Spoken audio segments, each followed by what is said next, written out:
It's Hoffman Show. We're on the Team 980. We're always live as well on the free Odyssey app. We're streaming live on YouTube too at the Team 980.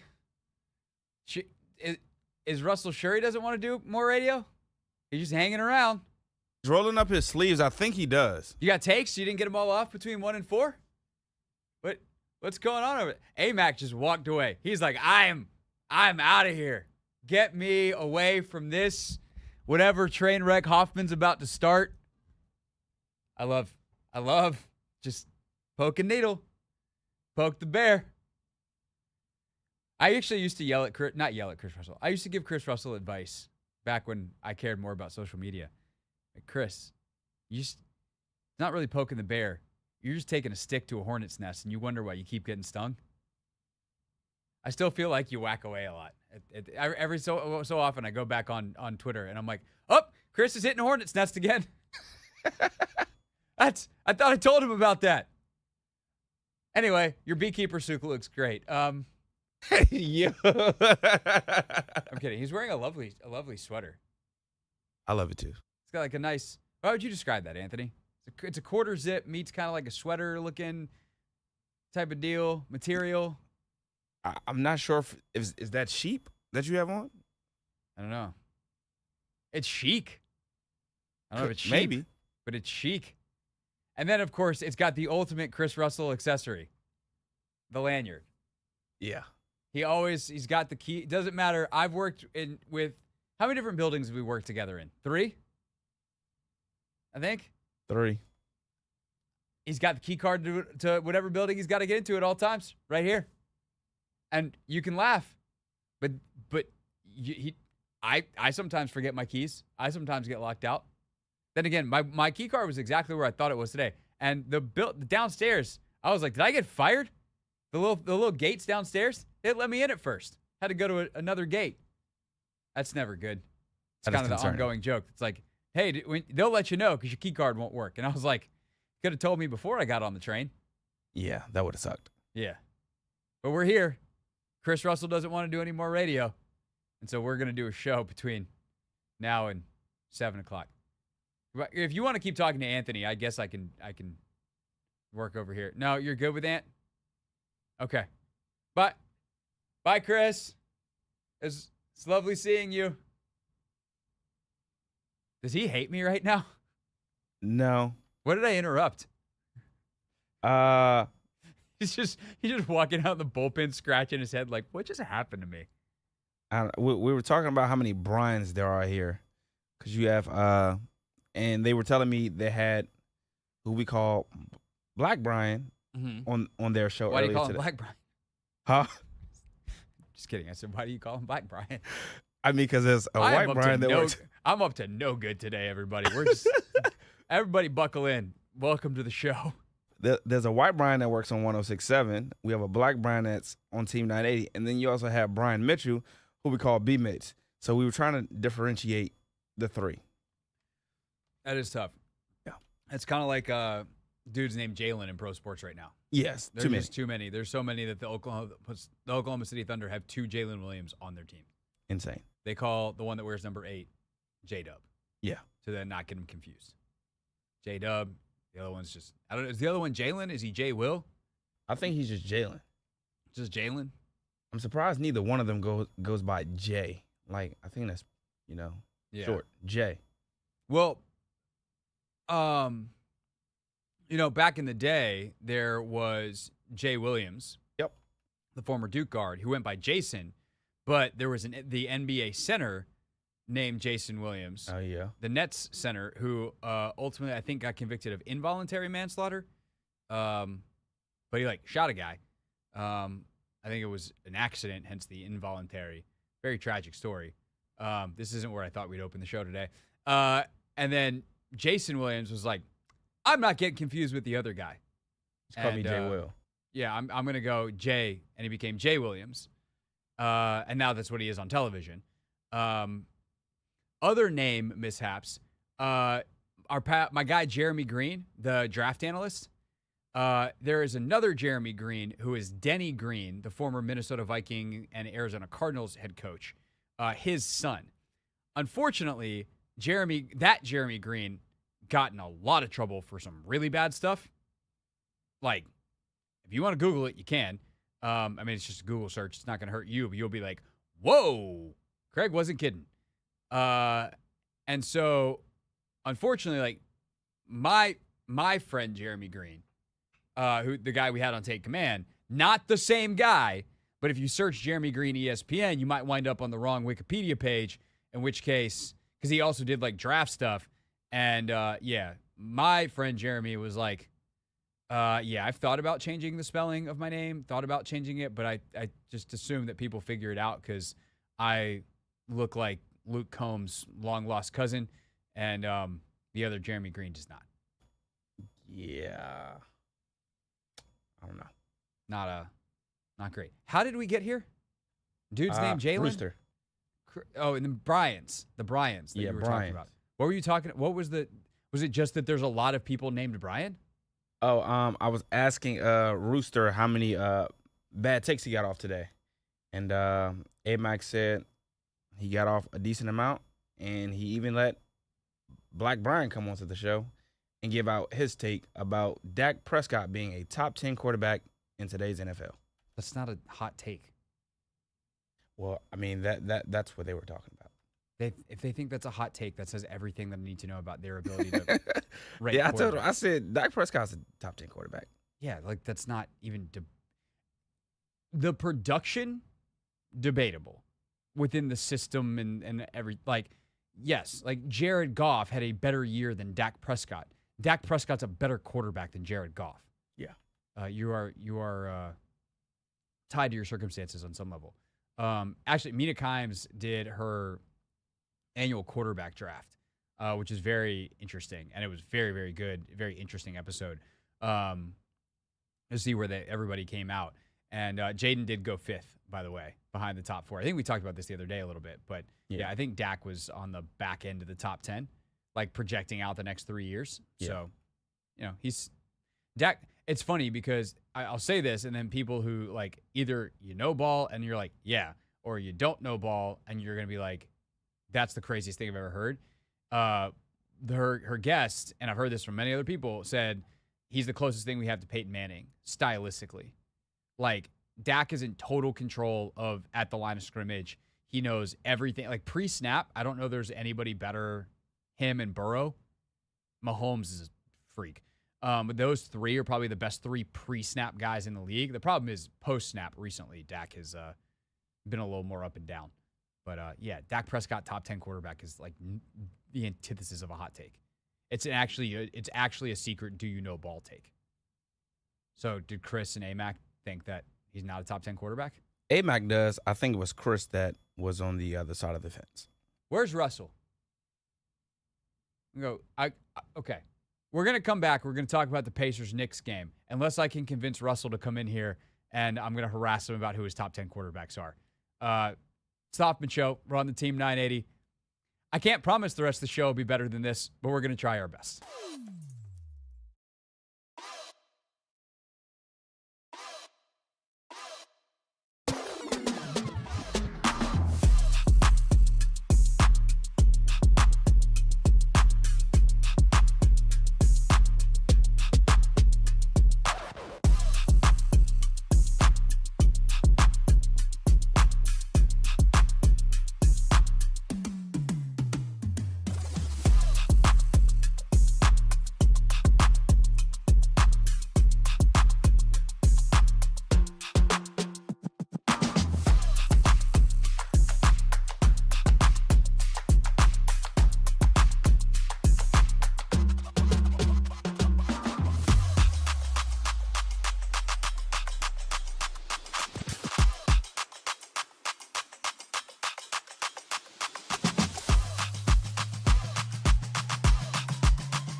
All right. For everyone that was hoping for Chris Russell chaos, I'm so sorry to disappoint. I think we finally got to the bottom of his take, and it wasn't as crazy as I was hoping. So we're gonna keep things moving. I do have good news on the guest front, though, Anthony. Tim Bontemps, ESPN, is going to join us at 5:00. Yes, sir. He is covering the Knicks Pacers series, which is where our attention goes now. And Anthony, my experience watching that game last night, I put last night in air quotes, was quite funny because I woke up this morning and I had gone to bed entering the fourth quarter. I was just like, I'll watch the game in the morning. This is why I bought League Pass, because my sleep is important to me and I'm lame. So I know I'm going to wake up to something crazy. And I try sometimes when I'm watching stuff back to like avoid the score. The way the NBA app works. Like I woke up, I opened Instagram, I saw the Tyrese Halliburton choke thing, and I didn't have the full context of it yet. So I was pretty sure the Pacers won. And then I opened the NBA app on my Apple TV, and I see the final score. So I know ultimately the final score is going to be 138-135 Pacers in overtime. And then I watched the fourth quarter in totality. As you're watching you watch it live, right? Yeah. I'm trying to I wonder who had the weirder experience watching it. You and everyone else who watched it live, or me watching it back, knowing the Pacers were going to force overtime and win, and just not really understanding how the math was going to math. Because they're down 16 with under 3 to go. They're down 9 with 52 seconds to go. They're down. Tyrese Halliburton, they're down 2. Tyrese Halliburton's dribbling the wrong way as time is expiring. And then he puts up a shot, and the ball's in the air, and I'm like, well, I guess that's going to go in, and I guess it must have been a 2 because they go to overtime. But I'm like, are we sure? Did they print the right score? I cannot begin to describe to you how much of a mind you know what it was watching that game, knowing the collapse was coming, and just seeing the time tick away, knowing that what I'm about to witness is going to be one of the craziest things in NBA history. Yeah, I couldn't believe what was going on. And I sort of kind of manifested. I was on the phone with 2 of my friends. We were all watching the game. And, Neesmith is hitting 3 after 3 after 3. And I'm just like, the Pacers are really making this interesting. I really hope that, they keep making threes and, eventually force overtime. And if he comes up and misses a free throw, then they go down and hit a 3. And I'm speaking all this into existence. And Craig, the fact that it happened, I just couldn't believe it. Like, literally, again, as you just pointed out, down 14, down 9, down 5 with 30 seconds left to go. And it's just like, how are they really going to pull this off? And somehow, some way, the Pacers complete their third improbable comeback of this postseason. NBA this postseason. Like, it's 3. I think they have 3 of the 4 biggest deficits overcome in the history of the NBA playoffs. Yeah. In this single 2025 postseason. It puts improbable into a different stratosphere. I mean, it makes the Mavs winning the draft lottery feel probable. No, that would hurt. That hurt to say out loud. I'm so sorry. It does, but it was funny though. Yeah, it is literally a lower percentage than the 1.8% chance the Mavs had. To have think of how many thousands of playoff games have been played, and 3 of the 4 biggest comebacks in the history of the league in the fourth quarter with under a minute to go belong to the Pacers this postseason. And it gets weirder than that. Because on top of the fact that, like, the shot that Halliburton hits to tie it, hits off the rim, pew, just bounces straight up. Just Kawhi shot all over again, kind of, turned on its side, or turned off of its side almost, if you will. But when the Pacers felt the most dead was when Brunson went out with his 5th foul. Like, that was their chance. It's close at the end. It was a 3-point game at the end of 3. And Brunson fairly early in the fourth quarter, or maybe it was closer to midway through the fourth quarter, picks up his 5th foul. And you're going, oh God, here we go. Like this game on. Let's go. Deuce McBride comes in, and the Knicks just start cranking. They go on, I think it was a 16-2 run. They're up 14 all of a sudden. They get it up to 16, and we're down to 2.5 minutes to go. And now Brunson comes in rested to close out. And it wasn't like the Knicks got bad looks. They missed a bunch of shots late off of good looks. But the thing that really, like the number one thing that kind of struck me, stood out to me about the Pacers is, unlike most teams that when they either need a bucket to hold a lead or need a bucket to try to crack into a lead, like most teams get into this frantic mode and abandon their offense, and they're just high pick and roll or isolation basketball. My least favorite version, what I like to call ISO doo-doo ball. And there's no ISO doo-doo ball with the Indiana Pacers. They play fast, so they're always ready to score, and they just run their stuff. And it's mostly initiated by Halliburton. And whether it's him getting someone else, I mean, some of that is Nesmith, like just coming off basic down screens and basic curl actions, and he's able to get off threes. Some of it's that. Some of it is, other guys handling the ball, bringing it up the court, getting it to Halliburton, getting him in a side pick and roll, then getting him downhill, a kick out, a swing, that. But like, they just keep playing basketball. And the Knicks, everything is the Towns Brunson pick and roll. And I actually don't mind that strategically either, because that is a money play for them. That is how they also play offense. I prefer the brand, the style, the aesthetically speaking, of what the Pacers do. I love ball movement. I think that's the purest and most effective, when it's done right, form of the game. But hey, let's simplify it. Towns is a monster pick and pop guy, pick and roll guy. He also can make decisions if he needs to swing a ball. Even like there's a play last night, Anthony. Remember when he got a little banged up, and then that ball went out to half court, and Brunson got trapped, and he swings it to Towns, and the ball is like outside of Towns' frame by 3 feet. Towns catches the ball with one hand, in one motion, flings it to Josh Hart, I believe it was, at the top of the key, who then makes one more pass, and then they, I think, missed a shot. But like, that play from Towns is crazy. That is an unusual play. And so going to that is fine, but they just missed. And there's some other strategic things where I do think we can put some fault on the Knicks. But I genuinely love that the Pacers just kept playing. And that relentless pressure that they had was, I think, what ultimately pulls them through, not only late in that game, but obviously in overtime as well.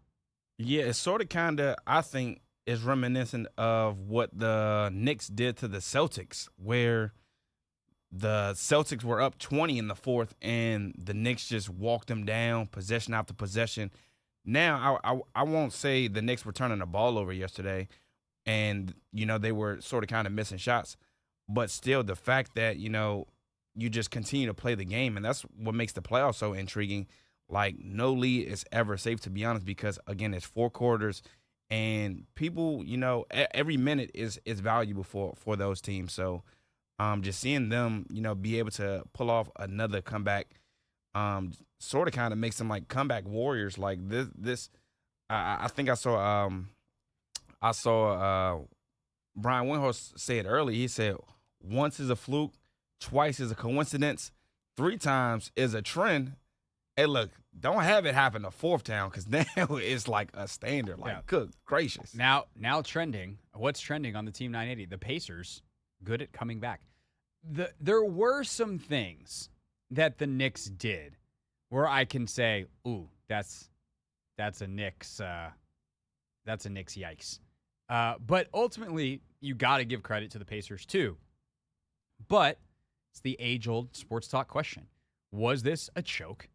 Or was this, you got to give credit to the Pacers, and you're talking about a Pacers comeback versus a Knicks collapse?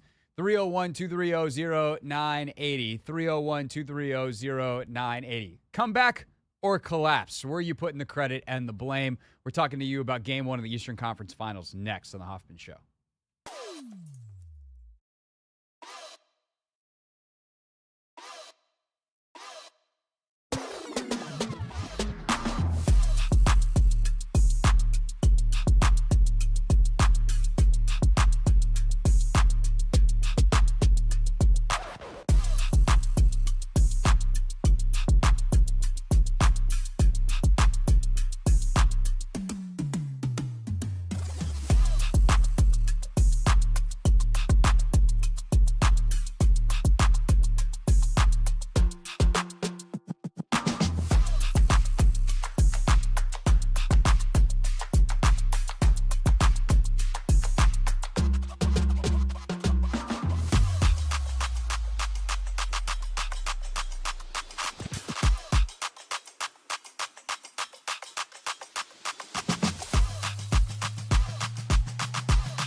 It's the Hoffman Show. We're on the Team 980, always live as well on the free Odyssey app, streaming live on YouTube too at the Team 980. We'll get into whether Terry McLaurin missing practice is a big deal coming up in a little bit. According to Fox NFL insider Jordan Schultz, he missed the mandatory practice yesterday. He's been at everything else. The open sessions start next week. Wednesday, I'll be out there in Ashburn. Looking forward to that. Getting to see the guys get some work in. A little 7-on-7 probably. Get offensive linemen doing an hour of individual work.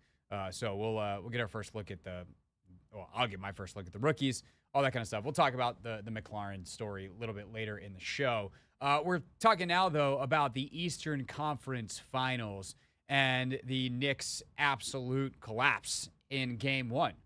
Or was it just a tremendous comeback by the Pacers, and there wasn't so much that the Knicks could do? 301-230-0980 is the phone number, 301-230-0980. And Anthony, while we await calls, what do you think? What are you team collapse? Are you team credit? Or are you going to give the boring but probably correct answer? It's a little bit of both. I'm going team credit for the Indiana Pacers. Really? I'm giving them the credit because, again, they just didn't stop fighting. Again, Aaron Nesmith, he had 3 points entering the fourth quarter yesterday, Craig. He had 17 of his 20 points down the stretch of the game. And talk about just hitting consecutive 3 after 3 after 3. Like, he sort of kind of kept them in the game. And then sort of, kind of. Well, not sort of, kind of. He did keep them in the game. And they were smart, though. They kept going to the hot hand, and for some reason, the Knicks and their big men just did not understand the assignment. If he gets the ball, he's shooting the ball. So I think they just kept losing track of Nesmith down the stretch. And then Halliburton, I think we also just got to tip our hat to him because, again, the shot that he hits, and you pointed it out, he was running backwards with 1 second on the clock. And then he turned around and basically hit the shot that he did against the Cavs when they came back, against them in their previous series. He sort of kind of hit the shot from the same spot. So I think you just got to tip your hat to those guys because they just kept fighting, and that's sort of kind of just been a common theme for them this entire series. I mean, this entire postseason. It's all, to me, the final 2.5, 3 minutes, a lot of it is credit Pacers because there's not super critical mistakes the Knicks make outside of missing shots, and the defense wasn't heinous, but it wasn't good enough either. Josh Hart gets off balance a couple times in chasing Nesmith. The bigs don't close on Nesmith. But also, how many teams have the confidence to go to Aaron Nesmith, right? Aaron Nesmith is not a household name. And how often do we see teams force feed the star late? And sometimes it's like, why you force? That's not even what that guy does.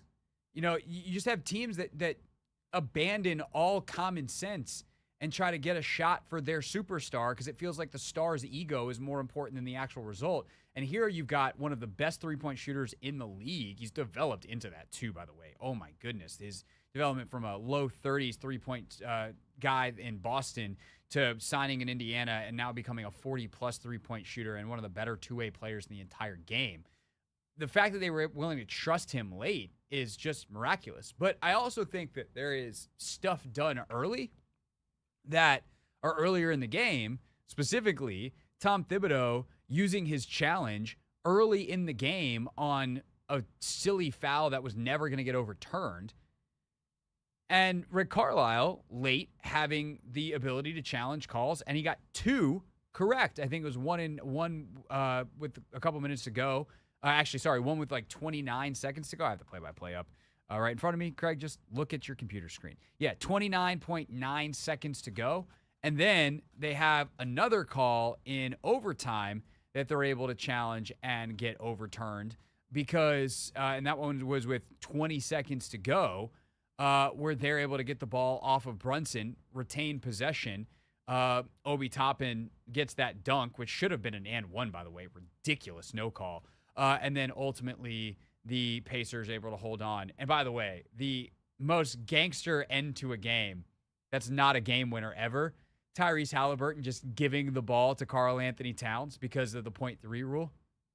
That was funny. Yeah. That was better than the choke sign, in my opinion. It was quick, too, though. He just took the ball. Because you know why he does it, right? Yeah. Because it's under 0.3, it's got to be a tip. You can't catch and shoot it. So even if Towns catches the ball, flings it full court, as soon as he catches it, the game is over. So, well, there you go. Gangster baller move from Tyrese Halliburton. But I think that the way the Pacers played, their confidence in multiple people to make plays, their collective togetherness, combined with bad coaching decisions by the Knicks, and the funny thing is, some of the Knicks' bigger mistakes didn't even cost them. Like, Brunson gets caught on the sideline and is like falling out of bounds, tries to throw it off of two Pacers players, misses, and then it just goes right to OG Anunoby, who then misses a free throw. I'm not going to call a missed free throw as a choke job, but like, if they turn it over in that situation, then like that's more choke material. Some of the things that they did that were the dumbest, that were the most choky, didn't even wind up hurting them because the ball bounced their way. Yeah, I mean, they definitely were fortunate. I will say the instant replay, man, that is going we gotta speed it up. Yeah. We gotta get faster. It's in all sports. It's so bad in soccer, the VAR stuff. It's so bad in the NBA. Caitlin Clark was talking about it in the WNBA over the weekend. It's brutal. And luckily for me, because the way I was watching, I was able to fast forward. Oh, yeah, you didn't even have to sit but through. But still, I'm just like, I'm hitting like the 10-second forward button 5 times, and I'm like, we're still going? Another minute gone? Okay. How long was this still? It's ridiculous. 301-230-0980, 301-230-0980. Choke job, or are we giving credit to Indiana? Stephanie is giving us a call. Stephanie, thanks for calling. You're on the Hoffman Show. Hello. Hey, Stephanie. Hi. I was just saying, I believe it's the Pacers. The Pacers did it last night as opposed to the Knicks choking. I think the Pacers just outplayed them in the end of it. Why do you say that versus the Knicks? Just thinking about, looking at it, they just kept letting, I don't know his name. He kept hitting 3 after 3. I think he hit 5 of them in a row. Yeah, Aaron Nesmith. Yeah. When were you going to start guarding him? When were you going to call a timeout and say, don't let him hit a 3? He hit 5 in a row. Yeah, I would say if you're Tom Thibodeau and you're one of the greatest defensive coaches of all time, you might want to say tighten up there. Stephanie, thanks for the call. And it's those subtle adjustments, and that like you have to just be able to say, all right, somebody else. And like, this is the thing with like a guy like Carlisle. He puts Shepherd in the game late. That dude had barely played all postseason. Nevertheless, in the game, you got dude making his debut guarding Jalen Brunson with 5 minutes to go in the fourth quarter. What? Like, the stones it takes for that. That I think you just have to give credit to the Pacers. You have to give credit to Carlisle. You have to give credit to their culture. You talk about whether culture matters in sports and people like to boo-hoo it and whatever. Like your culture of just like, hey, when your number's called upon, doesn't matter if it's the playoffs, doesn't matter if this, there's no moment. Like we're all prepared. And I think the Pacers showed to be a team that is prepared. I do not trust the Knicks. And by the way, on the other side, I don't really trust the Timberwolves either.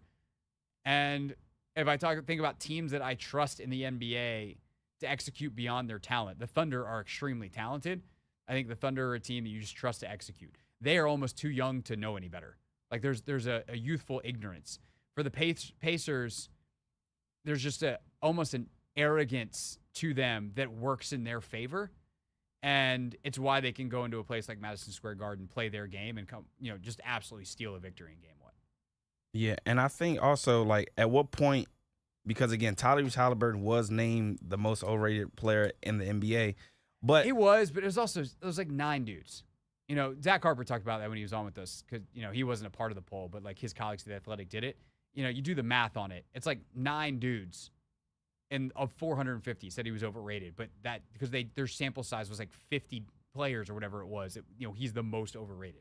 Yeah, but still, like, I don't think we view him. We see how Jalen Brunson's getting treated. Like, granted, this guy has been clutch for the New York Knicks all season long. He won the NBA Clutch Player Award, and people were, putting him in that conversation.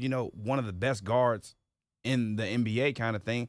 I don't think Tyrese Halliburton gets any of that kind of respect. So I mean, it at what depends on point, from who, though, because on one hand, Stephen A. Smith is saying this morning, because Stephen A. Smith likes attention, and he's like, "Oh, just because you come through in clutch moments doesn't make you a superstar." Oh yeah, he did say that. I'm like, this dude's been All NBA for multiple years in a row. And by the way, he keeps coming through in big moments, and that is what makes you a superstar. Halliburton in the playoffs has been fantastic. It's why the Pacers got farther than everyone thought last year, including winning on the road at New York in a Game 7. And even, no, this is like a different category, but remember the Pacers made the finals of the NBA Cup? And everyone's like, what are they doing here? Mm-hmm. Like, this team never blinks. And I think you have to give them credit for that. But also, like, Halliburton was an Olympian. So if you're in the basketball world, clearly there's people. I mean, Grant Hill, the director of USA Basketball, he clearly thinks that Tyrese Halliburton's really freaking good. Put him on the Olympic team. He didn't play a whole lot because he's backing up Steph Curry and LeBron James and Kevin Durant and, dudes that are in their last Olympics and playing at the absolute peak of their powers, ball, which is crazy. The throwback machine, whatever's in the, hey, let's get some French croissants over to America and see what we can do for the NBA. See if LeBron can play another 10 years. But Hallie's on the team. And that's saying something. So, in some ways, if you're someone who's telling me that Tyrese Halliburton is overrated, then I think that we don't have to talk about basketball anymore. Because you've told me all I need to know about your opinion, which is that I shouldn't listen to it. So that's kind of where I'm at on the whole Tyrese Halliburton overrated thing. And I think the city of New York, unfortunately, is like, probably at the point. Has your stance on the series changed at all? Is it still Knicks in 7? I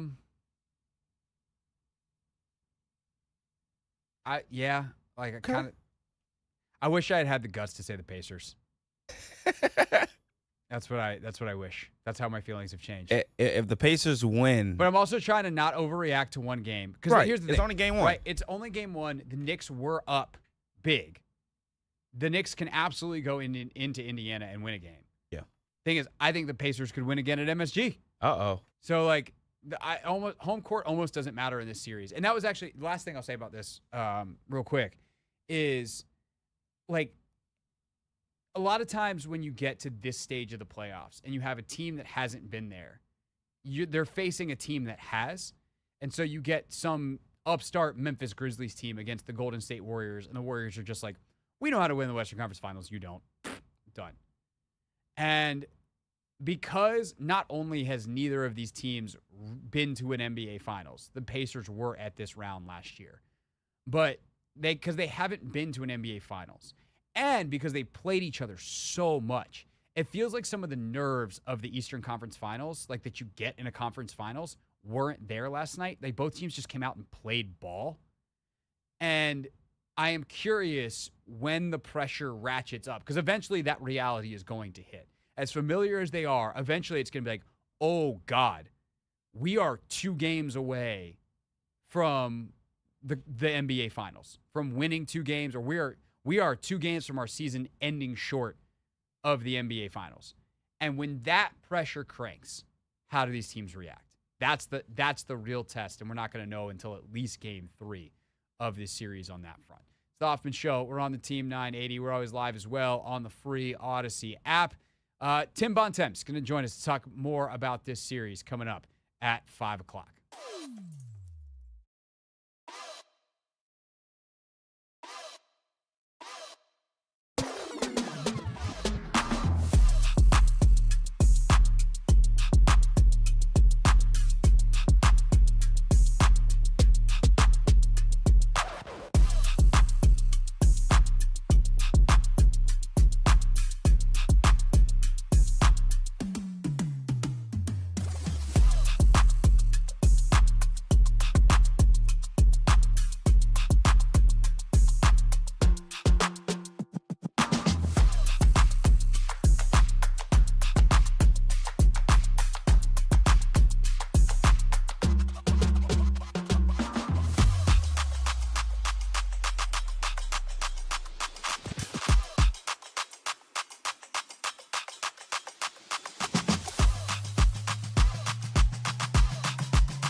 It's the Hoffman Show. We're on the Team 980. We're always live as well on the free Odyssey app on a rainy day in D.C.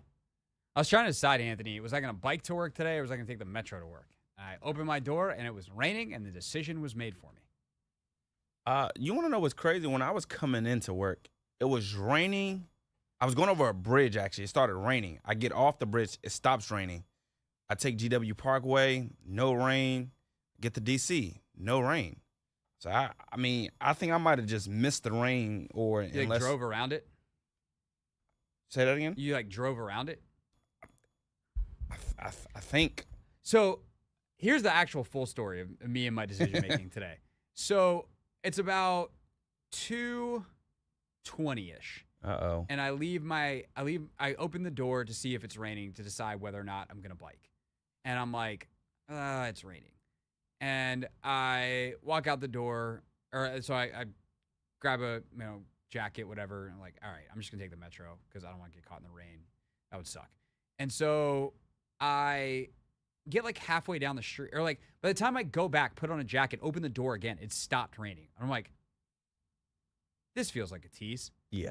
And so I leave, and I'm committed to taking the train.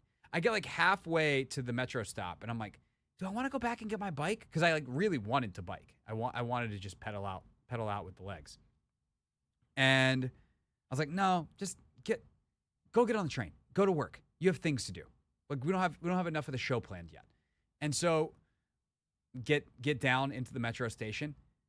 The cars are pulling up, and I get a call from Richmond, at which point I remember I've told Awad that I can go on his show at 2:30. Ooh. And so I'm like, well, I can't do the hit from the train. That's one, bad form because I'm going to be breaking up every 30 seconds on the train. And two, that's so rude to everyone else in the car. I hate when people are on the phone in the metro. And it's one thing if you need to take a call and you're making an attempt to be quiet. You're not talking. I'm trying to do a radio hit. I have to be enthusiastic with what I'm saying. And so I'm telling the producer, hey, man, give me 30 seconds. I'm going to get out of this train station. And I was I'm going to be honest, I forgot about this. Give me 30 seconds to get outside. So I'm all right, I'm going to go stand outside the metro stop and yab about the Commanders with Awad. And so first, as I'm leaving the train station, a guy starts to walk towards me and and I was like, you can go ahead. And then he starts kind of mumbling at me. And I was like, I'm going to get away from you. Speed up the escalator, make sure he's not following me. Okay, we're good. We're clear on that. Then I get outside, and it's freaking raining again. Because part of me, I live close enough to my metro stop that I was going to walk home, get my bike, and be all right, I'm going to just get my bike. And now I'm going to ride down because it's about the same to bike versus metro. But now it's raining. It's raining harder than it was before. And so I have to go stand underneath an awning. I'm on a street corner talking on the radio. At one point, police car goes by with the sirens on, and I'm literally telling Adam, sorry, I'm on a street corner in D.C., and D.C. is happening around me, so apologies. And do the radio hit. I'm all right, it stopped raining again, but I'm done playing this game. Get back on the train. And then I walked into work 25 minutes after I wanted to. Sound like quite the afternoon. Yeah. It was an adventure. An adventure I didn't want. But you made it. But I made it. And it stopped raining, and the Nationals, I think, are going to play baseball tonight. Yes, they are. We'll see how that goes. It's gone all right. They won last time they played. Tuesday night. Yeah, they beat the Braves 5-3. Yeah, love to see it. Nats, 6:15 is the pregame tonight. Nats on deck over on 106.7 The Fan. 6:45 is your first pitch over there as well. Our show going on until 7 o'clock. We got Never Read the Comments coming up at 5:30. We have talk about Terry McLaurin in the 6 o'clock hour. And coming up next at 5, Tim Bontemps, ESPN basketball reporter. We've been having him on forever, all the way back when he was the Washington Post's NBA reporter. But Bontemps is going to join us. He was at the game at the Eastern Conference Finals last night at Madison Square Garden. We'll talk to Bontemps next here on the Team 980.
It's Hoffman Show. We're on the Team 980, always live as well on the free Odyssey app, streaming live on YouTube too, at the Team 980. Just after 5 o'clock on this Thursday, means 5:30 on Thursday. That's when you never read the comments coming up, but it's time for Not My Beat. Today's top story from the perspective of someone who's there. You are looking live. This just in. Not My Beat. Top story, game one of the Eastern Conference Finals, a classic last night. Tim Bontemps was there for ESPN. Tim, what's up, dude? How are you? Doing good, Craig. How are you, man? I'm great. Great to have you back. And I got to start by asking you, where did you take in the final 3 minutes in overtime? Because I was listening to Zach Lowe's pod, and you had Chris Mannix on. And Mannix said that a lot of folks, and Zach said, a lot of folks abandoned ship with somewhere between 3 minutes and a minute to go, went down to the media room. Apparently getting around MSG is real hard from the media seats. Did you get to see the end in the arena, or were you with Mannix and everybody else in the media room going, oh my God, this is happening? No, I didn't leave my seat. It There is we a pain go. to get around MSG, but it's not that much of a pain. So I was in my seat till the end of the game. I never leave my seat until the starters are out of the game, if I ever do, and anywhere. And I was in my seat and saw something that I would like to say was totally unbelievable, except the Pacers have made it kind of believable the way they've done it over and over again over the past few weeks in these playoffs. So the classic sports talk question or sports TV questions, like, did the Knicks choke? Or is this on the Pacers? Do we give them credit? But if we take a rational approach to those questions, what are the things that the Pacers did right to make this comeback happen, and where could the Knicks have prevented it? Yeah, I was going to say, to have something like this happen, Craig, it's all the above, right? There were some bad calls by the refs both ways throughout the game. That certainly played a part in this. The Knicks had some disastrous things happen in the final few minutes in overtime. Obviously, the 3 missed free throws from OG Anunoby and Karl Towns were critical. Some very careless turnovers, flinging the ball all over the place, early calling of timeouts, leaving them without any timeouts. It's been a very consistent theme of these Pacers comebacks, right? You have teams calling these timeouts before they try to inbound the ball, burning them early, and then they don't have them late, and they can't get the ball in, and they throw a crazy pass. And then Indiana, look, I mean, obviously Aaron Nesmith was 7 for 8 from 3 in the game in regulation and was insane in the fourth quarter. The Pacers couldn't miss down the stretch. Their relentless pace and energy throughout the game is draining on opponents. We've seen this happen time and again. And look, they also just got lucky, right? Like, they got lucky on, I think you could argue that they had two 50-50 calls on these challenges that both broke in their favor. They obviously couldn't miss a shot. The Knicks, Karl Towns, one of the best shooters in the league, he misses 2 free throws. Like, all of these things had to happen to have the Pacers have a chance to win, and that's before you even get to the crazy Halliburton shot that, popped up in the air like Don Nelson shot, 50-some years ago for the Celtics and finally fell through the basket, right? Like, all these things together were required to have this thing come off the way it did. And it's also why, despite the fact the Knicks are down 0-1 in the series, as long as they come back and win game 2, which I expect them to tomorrow night, I actually came away from that game overall feeling pretty good about where the Knicks are at, because there were a lot of good things that happened for them to build that 15-point lead or 17-point lead they had in the fourth quarter. And I think that's probably the bigger takeaway for me from the game than the Pacers pulling off a frenetic comeback in terms of where the series should be able to go from here. Tim Bontemps, ESPN NBA reporter with us here on the Hoffman Show. A lot to unpack there. I want to start with the timeouts and the Thibodeau part of this, because not only are the Knicks burning timeouts for being able to get the ball inbounds, Tibbs uses a challenge very early in this game. And we've seen this now, multiple coaches in these playoffs be stuck late, unable to challenge calls, where you see Carlisle save. There's a couple opportunities potentially for him to challenge stuff earlier throughout the game. He saves them for late. He has a huge one with 30 seconds to go, and then another one with 20 seconds to go in overtime. As you talk to folks around the league, Tim, is that something where coaches are just like, I gotta ignore my players early. I gotta ignore my own instincts early and save it no matter what? Or is there is there merit to an early challenge if it's not poorly spent? Because I think that's the other part of the Tibbs thing yesterday is, like, it was a bad challenge. That call was never getting overturned. But strategic, like, what's the bigger issue? The miss on the likelihood of getting it right, or the overall strategy of just, you got to eat it early and save it for the end? I mean, it's not really a question you can answer like that, right? Because a lot of it comes down to the value add of the challenge, right? Like, if it's the first quarter and you're guaranteed to get a possession because, like, they missed, let's just say it's Aaron Nesmith. Aaron Nesmith hits the ball out of bounds, like throws the ball out of bounds with his hand. They give it to the Knicks or give it to the Pacers, right? Some would argue, I think fairly, that if you are guaranteeing yourself an extra possession in the game, I mean, look, that became a one-possession game last night, right? If you guarantee yourself an extra possession and you score, that could be the thing that wins you a game. Obviously, if you're taking points off the board, for sure, or putting points on the board, for sure, there's also a lot of merit in challenging earlier in the game. If it's like you feel extremely confident you're going to win, it's either going to be erasing a 3-shot foul or picking up a 2 or 3-shot foul. Again, if you're putting points on or off the board, I think most, analytically, from whether you should use it or not, most people would say it's probably good to use it. I think you're right. Carlisle waiting, it certainly paid off for him last night. He won a couple of 50-50 calls that both of them I thought were fine for Indiana to win, but certainly would have been fine if the Knicks won them. I think the bigger issue was that what you cannot do in the playoffs is burn a challenge on a play you're not going to get overturned. And for the vast majority of the time, if there's contact by two players and you're asking the official to say they're wrong, they're not going to say they're wrong. Because in a lot of ways, like, just truthfully, they're not wrong, right? Like on that play, Jalen Brunson got into it with Aaron Nesmith. You easily could have called a foul on Aaron Nesmith, but Jalen Brunson was pushing off him also. So there's not really a reason for them to change that call.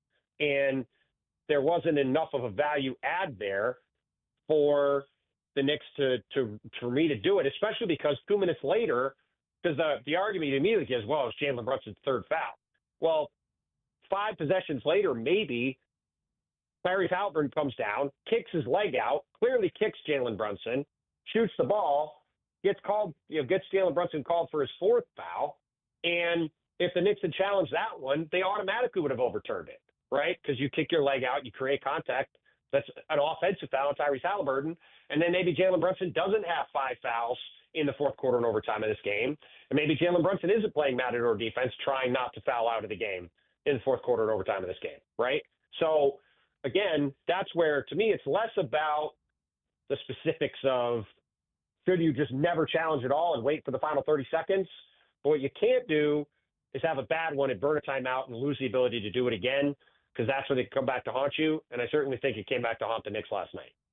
Tim Bontemps, ESPN, with us here on the Hoffman Show, talking about Game 1 of the Eastern Conference Finals. So to circle back to your larger point, Tim, you come out of this game encouraged by the Knicks because they were up by that in order to blow a 16-point lead or a 14-point lead or a 9-point lead, you got to be up by that with those times to go. Why? I guess if I'm going to counter you, right, just for play devil's advocate, totally. It's a 48-minute game. We know the Pacers wear teams down. And we saw even in the Knicks-Celtics series, like the Celtics had multiple leads. The Knicks came back and were like, they can't possibly do this again. And they kept doing it again and again. Why do you think the Knicks have the fortitude here to survive what will probably be a final push in all of these games by the Pacers, because that's how the Pacers are built? Well, the Knicks are a very mentally tough team, and they've been great in the clutch all year. I mean, they have the clutch player of the year on their team in Jalen Brunson, right? So I'm not going to say, well, the Knicks just don't know how to play in the clutch anymore because they had one disastrous game against a team that's been very good at doing this over and over again, right? The other thing I would say is that if you look at the last minute report just came out for this game, which I'm sure is going to be a doozy. Yeah, I'm sure it's long as well, and put the goaltend and overtime on there and all that. I would suspect it is quite long. But if you, to me, I came into the series with a few major pivot points to really watch in terms of how this was going to go. Right. One was, are the Knicks, are the Pacers going to be able to stop Jalen Brunson? The only person who stopped Jalen Brunson in game one were the referees, right? The Pacers had no prayer of stopping Jalen Brunson. Aaron Nesmith and Andrew Nembhard are terrific players defensively. They could not guard Jalen Brunson. I don't really see any way that's going to change. The Pacers don't have different players they can put on them. Brunson's very comfortable against those guys. He was awesome against them last year in the playoffs. I think if he's healthy, he's going to put up big numbers in the series. Karl Towns versus Miles Turner. Karl Towns destroyed Miles Turner. Miles Turner was not even a factor in the game. Thomas Bryant was in the game in the fourth quarter. Miles Turner wasn't playing. So Miles Turner can hit shots. He's had a really good playoffs. But I think that's a very good matchup for Karl Towns. He was great in game one. Yes, I know he missed the free throws late. But he, I think, is going to get open, clean looks from the perimeter. I think that matchup, there's a lot of reason to think the Knicks continue to win that. And then Mitchell Robinson came in off the bench and absolutely destroyed Indiana on the boards, just like he did against Boston in the first round, and was wreaking havoc with them the entire game. And they have, again, the Pacers don't have any size. They have nobody to contend with Mitchell Robinson inside. So, again, yes, the Pacers can hit a ton of shots. Yes, they play a frenetic pace. But, again, do I think Aaron Nesmith is going 7 for 8 from 3 every game and hitting 6 threes in the fourth quarter, which no one had ever done in the history of the league before? No, I don't think it's going to happen 4 out of 7 times. So, yes, Indiana could definitely win the series. I thought it was going to be Knicks in 7. Certainly blowing a game like this at home is a devastating thing to do. But I expect the series is going to be 2-2 after 4. And I think overall, if you come out of this, I think if you're a Knicks fan or if you're the Knicks organization, you can point to a lot of things and say, these things that were sort of key things to watch coming into the series all look pretty comfortably in New York's favor after the first game. And there's not a lot of things I'd point to for Indiana and say there's a reason why it should be different. And that's why I would say that it should carry over. But your devil's advocate point about the Boston series is exactly right, because that was the weirdest series I've ever covered. And the Knicks were down by 15 or more in the first 5 games, and they won 3 of them. Yeah. So, who knows with the way these playoffs have gone, how this thing is going to go over the next couple of weeks. And we see weird stuff happen. I mean, the 3-1 year where Golden State blows the finals lead. Yeah. This is the same year they were up 3 or down 3-1 against Oklahoma City. So like the ping pong nature of it all is bizarre sometimes in the NBA playoffs. Actually, often in the NBA playoffs. Which leads to my last question for you, Tim. Tim Bontemps, ESPN, with us. So I felt last night watching on TV, and you will have a much better sense, one, having covered multiple conference finals over your career, and 2, having been in the building. But watching on TV, I had this sense of like, oh, these two teams are comfortable. Like, they know each other. They played each other in the playoffs. There's all this history. And unlike a lot of times in conference finals when you have teams that haven't been there before, there wasn't the nervous energy I sensed it going through that game 1. Eventually, the reality that this is the conference finals is going to hit. And there's going to be a crank of, like, the screws are going to get tightened. When that happens, are you more confident in one side or the other? And also, is the premise of that is the premise of that correct in that question? I don't know. I mean, felt different? I just don't really. Yeah, I don't know. I mean, I think at this point in the season, I don't really think that's the case. And you've got, on all these teams, you've got guys who have, between Anthony Edwards and Jalen Brunson and Tyrese Halliburton and Shai Gilgeous-Alexander, I mean, any of these teams at the end of the season, you've got guys that can step up and make massive plays in big spots, right? And I don't think you don't make it to the conference finals by accident.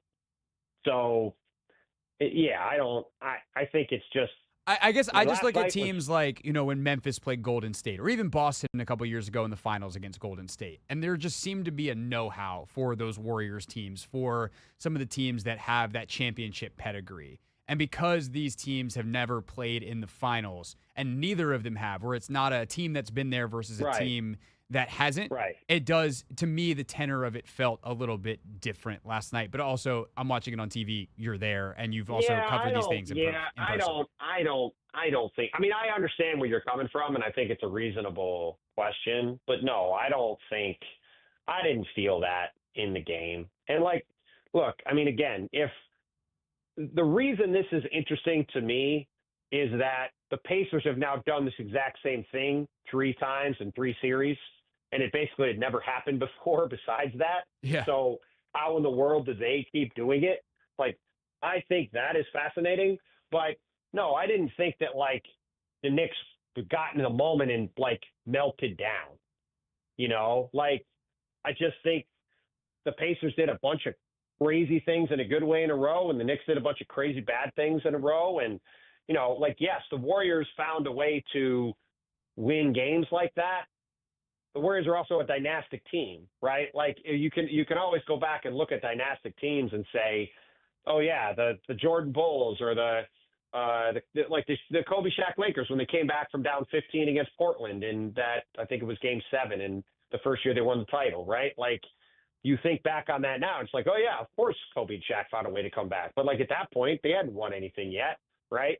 They were playing this Portland team with Scottie Pippen and all these vets and were supposed to be great. And, they found a way to win. And it's easy to sort of retrofit that kind of stuff onto teams. But like I said, I think with the 4 teams who've gotten to conference finals this year, despite the fact that they don't have finals experience among them, you've got a lot of teams that are very comfortable in late and close situations, have had a lot of success in them. And I just thought it was a great basketball game last night that led to a truly unbelievable ending.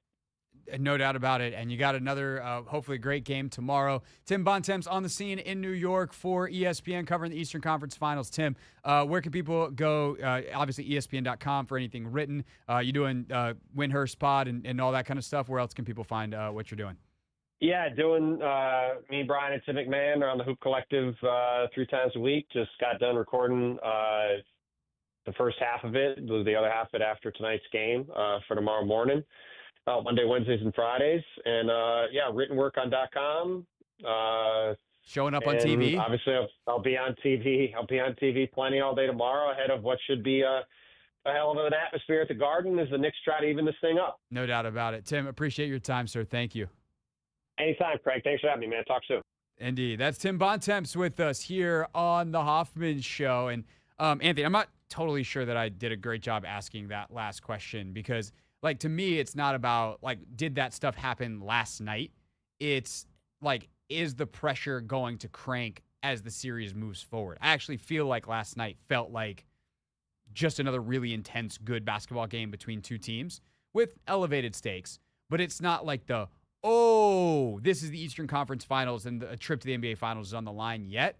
But, and I don't know whether I asked that very well by the way that Tim answered it.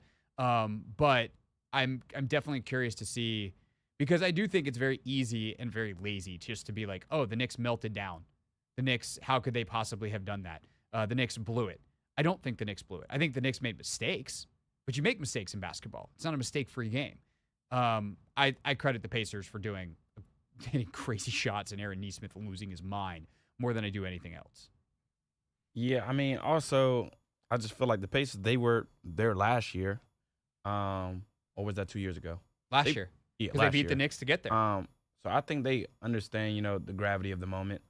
And then with the Knicks, it's more so I think they're led and spearheaded by Jalen Brunson, and he's been in so many winning moments. He's won at every level of his career except the NBA level. So I think, this is just another situation where he just doesn't flinch. And I think, the rest of the Knicks rally around him. So, again, things didn't go their way down the stretch of the game, but I think they're going to be able to bounce back. I would not be surprised if they go out there and just dominate the Pacers tomorrow. I think that's what kind of just because they realized like they really let one get away. Yeah, for sure. And, there are guys with championship experience on these teams. And while it's not a ton and these teams haven't been through these moments together, the Knicks have OG Anunoby, who won with the Raptors. His teammate was Pascal Siakam. On the Thunder, they have another one of the Raptors. Who do they have? Blanking. But they've got someone who's won one, I'm pretty sure. And then the Timberwolves have someone as well, and I'm blanking on who it is. But, there are some guys who have been, someone else was a role player on, I think, the Bucks championship team that's on one of these teams, and my brain's scrambled right now, and I'm only thinking of the two guys. Caruso's won one. Yeah, Caruso with the Lakers. There's the Oklahoma City guy, and Minnesota's got someone. So there are players that have won championships on these teams, but these teams have not been through that experience together.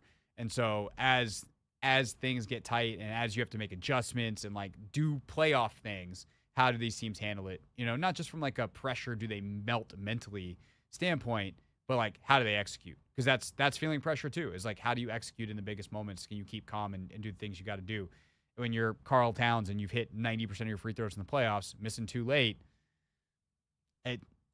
these things happen. But if they happen multiple times, what do we say? Once is a coincidence, twice is a something else, 3 times is a trend. Yep. Well, one, I was hoping you'd fix the analogy. 2, it was, once is a fluke, twice is right. a coincidence. There we 3 go. times is a trend. That's and what we're let looking 4 for. not make it a standard. Yeah, well, we'll see how Game 2 goes in just a few days. Actually, tomorrow. And Bon Temps will be there. Thanks again to Tim for joining us. When we get back, comment section time. It's Never Read the Comments here on The Hoffman Show.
Anthony, we might have a problem.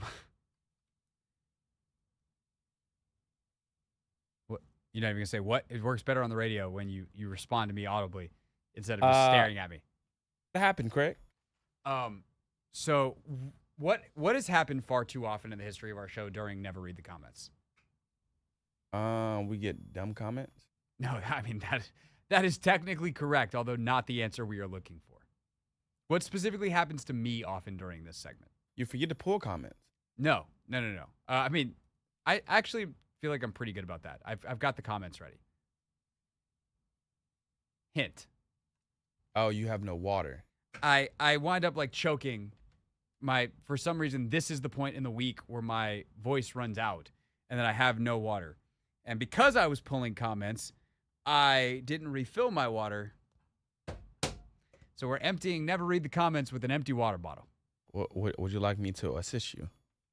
No, I mean, I feel like it's safer if you are here doing, I mean, I don't know. What's better? You running and filling up my water bottle or you being here to bail me out in case the voice goes boom? I mean, it'll only take me about 2 minutes. If it takes you that long, like you don't need to. This is a big water bottle. You don't need to fill it up all the way. Yeah. All right. I guess you should hit the button, bring the bed down, and then hopefully I can get through the first 2 minutes on my own. We tried to warn them. They didn't listen. Yeah! Every week, the Hoffman Show goes into the belly of the beast. We read those comments, baby. Never read the comments. All right, here we go. We will dive in as Anthony makes his way over here to get my water bottle just in case my voice decides to die during this segment. And that'll be that. So we do a radio show every single day. You're listening to it right now. You're watching it right now. It starts at 4 o'clock. It ends at 7. And this time of year, it actually genuinely ends. Thank you, Anthony. There's my water bottle. It genuinely ends at 7 o'clock. During basketball season, it ends at random times because we have games on. But we take the show. We chop it up into the segments. We post them on the internet, and you all react to them. And then we read those comments, and that is this segment. It's called Never Read the Comments because we believe in irony. Okay, we had plenty of funny ones this week. I'm gonna dive into some of the content though here. And one of the big things that we obviously discussed this week was the tush push and the debate around it. Ultimately, we know by now here on Thursday that the tush push had survived at the very least another year, if not into the future, where they are going to keep it in. It's a football play that's allowed in the NFL, despite the fact that the league and 22 teams wanted it gone. 24 was the votes needed. And a lot of it goes around this central idea that, is this a football play? And J.W. Carroll, 6378, says, for those who say it's not a football play, I wonder if they can define what is a football play. So this, to me, is actually at the crux of it, because until someone gets hurt, which could happen for sure, there is no data currently to support that there's an elevated injury risk. And not only has there not been any injuries, but I do wonder if there's ever been any kind of extra data where the pounds of pressure is different than a normal pile, or we think this particular thing is a risk. There's literally nothing on the injury side of it that suggests that there is some kind of elevated risk. So if that's the case, and you're actually making this argument that it's a football play, wow, that was fast, Anthony, and the water bottle is completely full. Thank you, sir.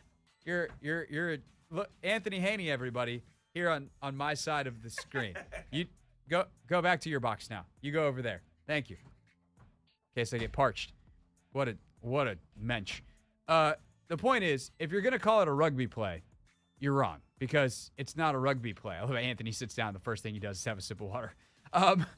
It's not a rugby play. You've never watched rugby. You've never played rugby. You never asked rugby people. So that's thing one. Thing two, to me, the reason it's quote unquote not a football play, if you're going to make that argument, is in football, you don't push the guy with the ball. You block for the guy with the ball. And then he is trying to get into open space and run away from the other guys trying to tackle him or take his flag if you're doing flag football. You are not ever pushing the guy with the ball as strategy outside of this one thing.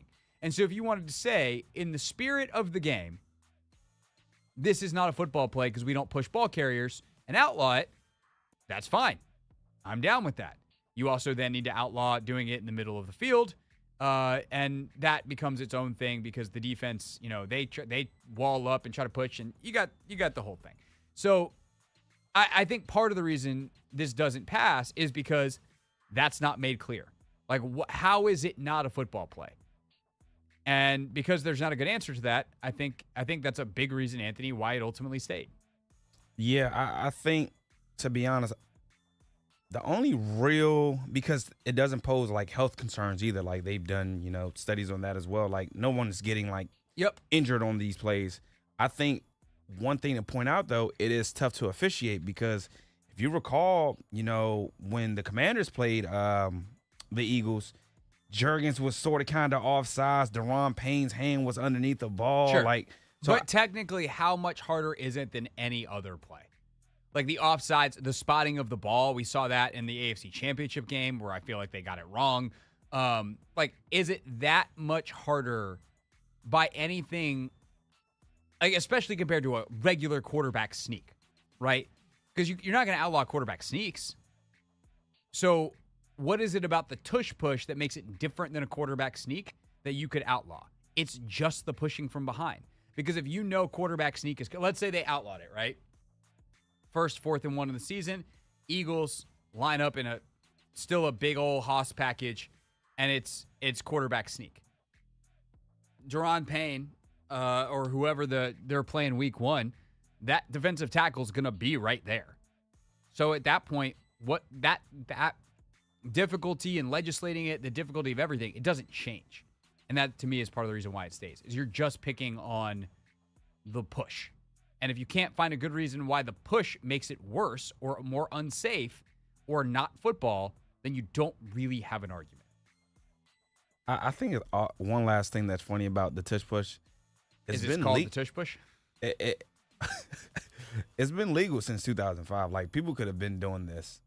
Like, and it's just the fact that, the Eagles in 2022 decided to, put into their offense. Like, yep. Now we want to complain about it. Like, 100%. And, you have some people like Farbod21 says pushing and pulling the ball carrier should be banned anywhere. It was stupid to change the rule and allow it. But again, it went 17 years before anybody did anything about it. I'd pick this one. I'm not going to lie, Anthony, because I think the screen name is hilarious. Your ex-grandpappy says extremely annoying. That's actually funny. Your ex-grandpappy. But then you have C-Guy, 2-Guy, 5'11". I just read them. It's a copycat league. Everybody's doing it or going to start doing it, even if they don't have a quarterback that can do it. Get your tight end or somebody else to do it. Get a big fat guy behind him to push. And that's the thing, is other teams could have been doing this too. And in that way, it's not unfair that the Eagles do this and nobody else does. Everybody else could do it, except for they don't. They don't because it's a personnel and coaching-driven success. Personnel of their O-line is great, and Jalen Hurts is a monster. His leg drive is better than every other quarterback because if there was a quarterback squat competition, he'd win it. Josh Allen might come in second, which is why the Bills are really good at it, but other teams don't want to do it. And there have been other teams, like the Chiefs, I believe, have done a version where Kelsey goes under center or Noah Gray goes under center. The Commanders a couple of years ago when Logan Thomas was here, he did it. And in fact, I think didn't the Commanders try it this past year?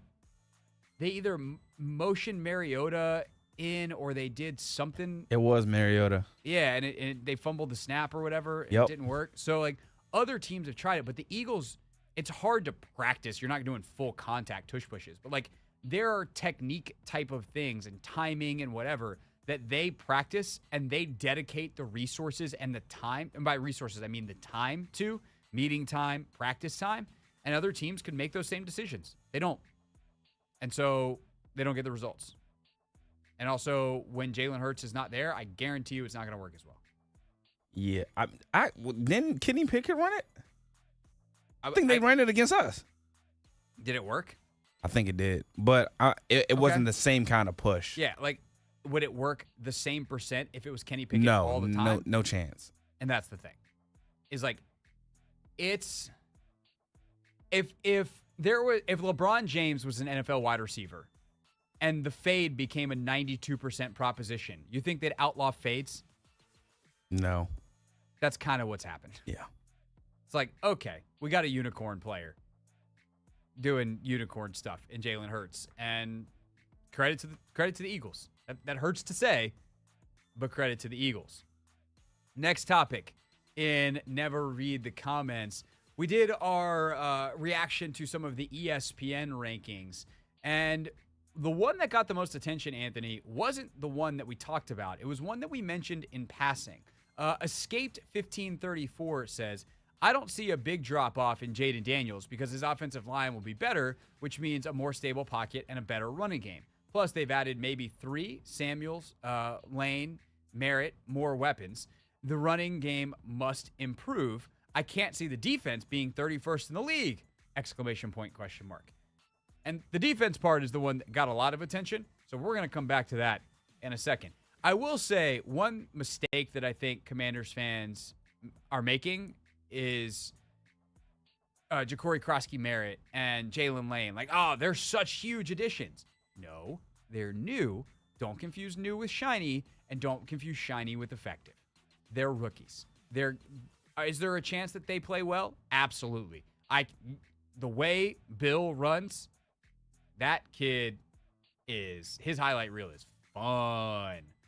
But he's a rookie. He was taken in the 7th round. So we really think he's going to come in and be amazing? Would love for this little 10 seconds that I just did to be on Cold Take is Exposed in September, October, November, and December. Would love for him to be a 1,200-yard back as a rookie or something crazy. Would love him to be a 600-yard back as a rookie, who they figured out midway through the year was like, oh, this guy's better than what we have. Amazing. Love that. Jalen Lane, same thing. What if he's just better than Deebo Samuel? Sick. Deebo's on a 1-year deal and moderately expensive.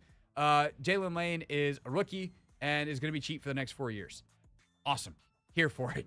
Sign me up. Would love Deebo I'd love them both to be great, obviously.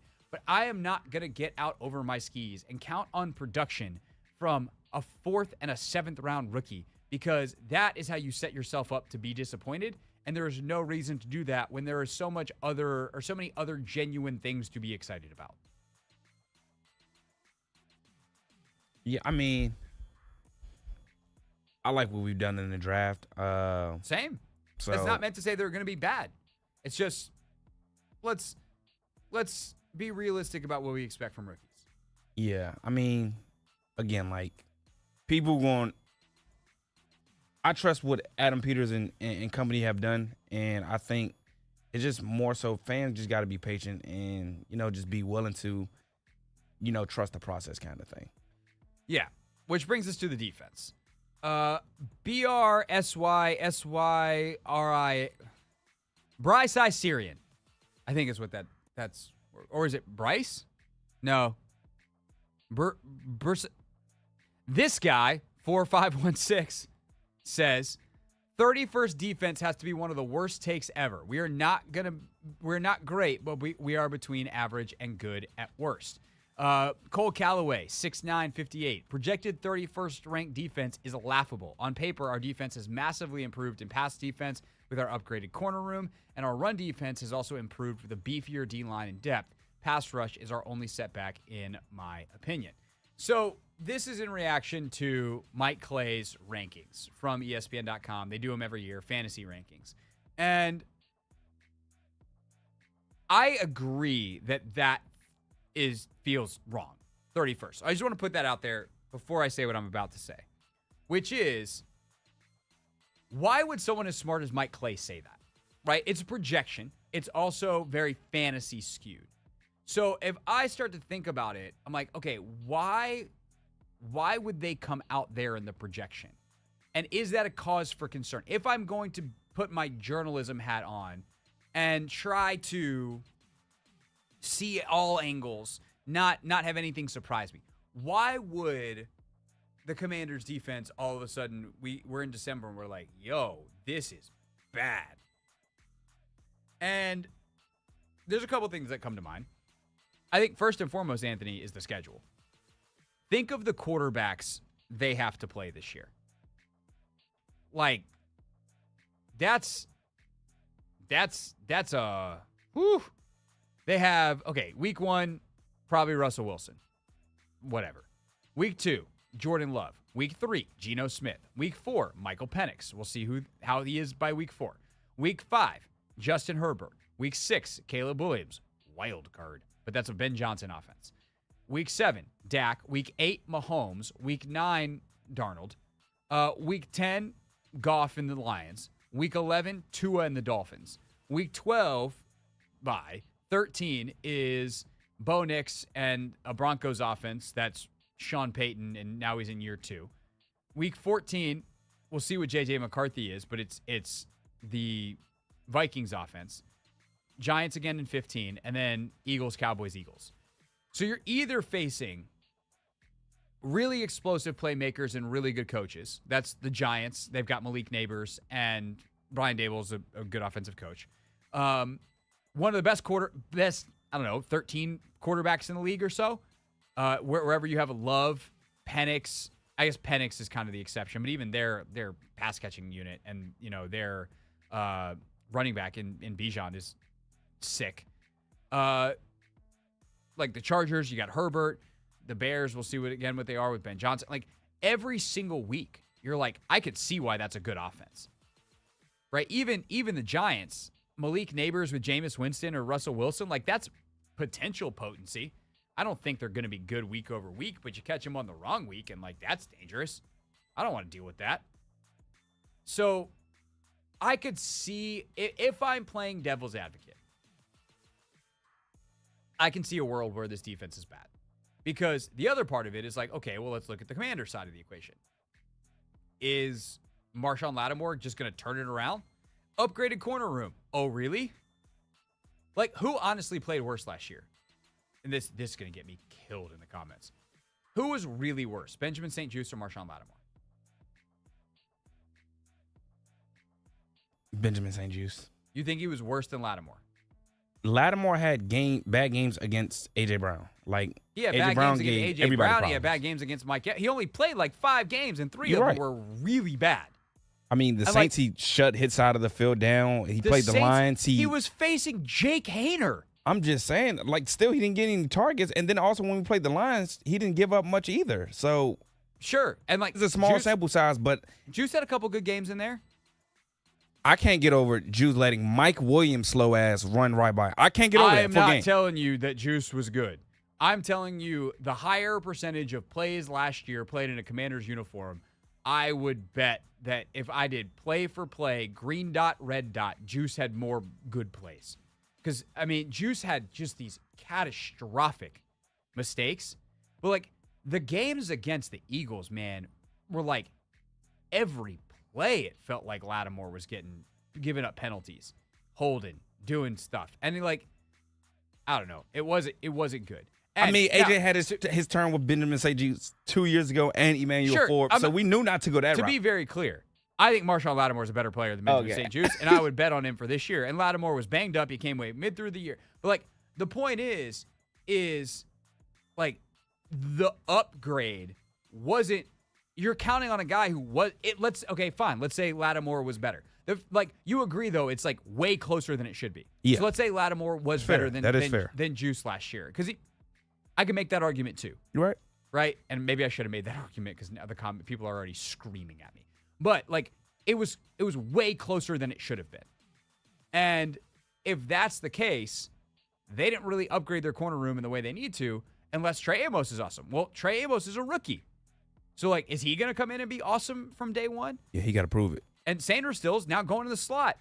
Like, I liked Mikey last year. One, I don't think it was quite as good as some fans thought because he was, like, the expectations versus performance, he was great. But if you're just doing raw performance, there was a lot of room to improve for Mike Sanders still. And he now is going to shift inside, and that, in some ways, is a harder position than playing outside and some of the stuff you deal with in the nickel. We'll see with I like Will Harris. Is he as good as Jeremy Chin? Probably not. How big is that drop-off? And then, God forbid, Wagner finally falls off the age cliff. Again, knock on all there's a way. I think ultimately this defense is going to be better than last year because I think they have made major upgrades in the run game up front, first and second down defense. And that has a trickle-down effect where everything else becomes easier. You get in more third and longs. You're not in third and shorts. You don't get in second and short, which is where a lot of teams take explosive shots because if you're in second and 10 or second and 8, you're just trying to get to third and short. And so there is a ton of pass rush opportunities that comes from that. There's just a system-wide upgrade that should cause better performance on the defensive side. I firmly believe that is truth. But if you're going to make the devil's advocate argument to say, okay, why would someone who puts in as much work as Mike Clay come out and say the Commanders are the 31st defense in his projections? I think it's part the secondary could fall apart, and there's other pieces. You don't have a stud pass rusher or whatever, and the schedule and the quarterbacks and the offenses you play are really good. And to think that it's impossible, I think, is a level of arrogance I'm not comfortable with yet. So, again, do I think it's going to happen? No. But that would be the reason why if you don't want to have burgundy and gold colored glasses on. Yeah, I don't think we're going to be that bad. I don't think so either. Again, I agree with most of the comments where they're like, I don't think we're going to be great, but we're not going to be bad. All right, last but not least, we talked about the latest Caitlin Clark, Angel Reese incident. Chanel Jones, 1091, says, let them have a rivalry. It's great for the game. This is as close to Magic versus Bird that we have in the WNBA. I never said you couldn't have a rivalry. What I did say is you don't need idiocy to have a rivalry. It wasn't the play or the intensity or people getting excited about the matchup even. It's when there's a perfectly normal flagrant foul that happens in the course of many basketball games. It doesn't need to be blown up into a national security issue on sports talk television. And that's what happened. And that's the part that I hate. And we don't need any of that.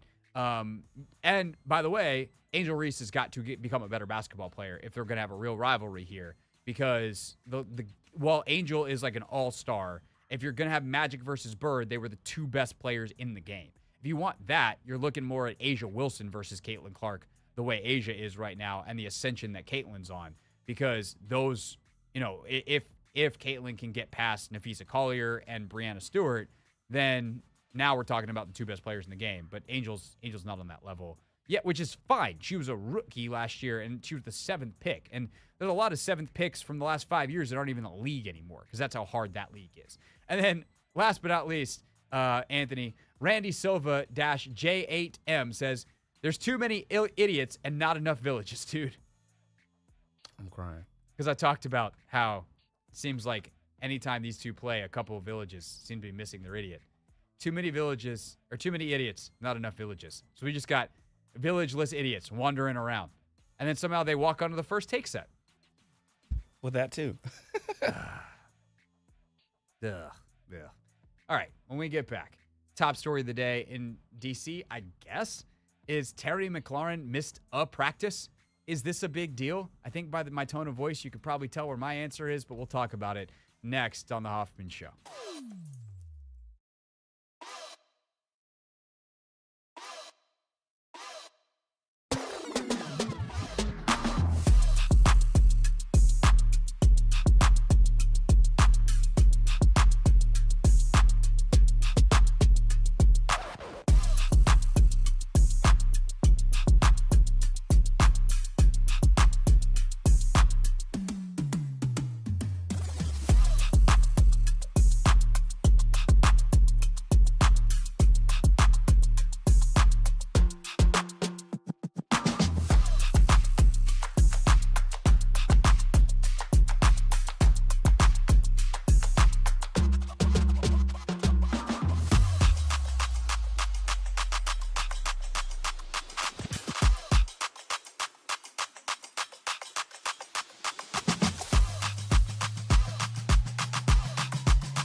It's Hoffman Show. We're on the Team 980, entering our final hour here on YouTube as well at the Team 980.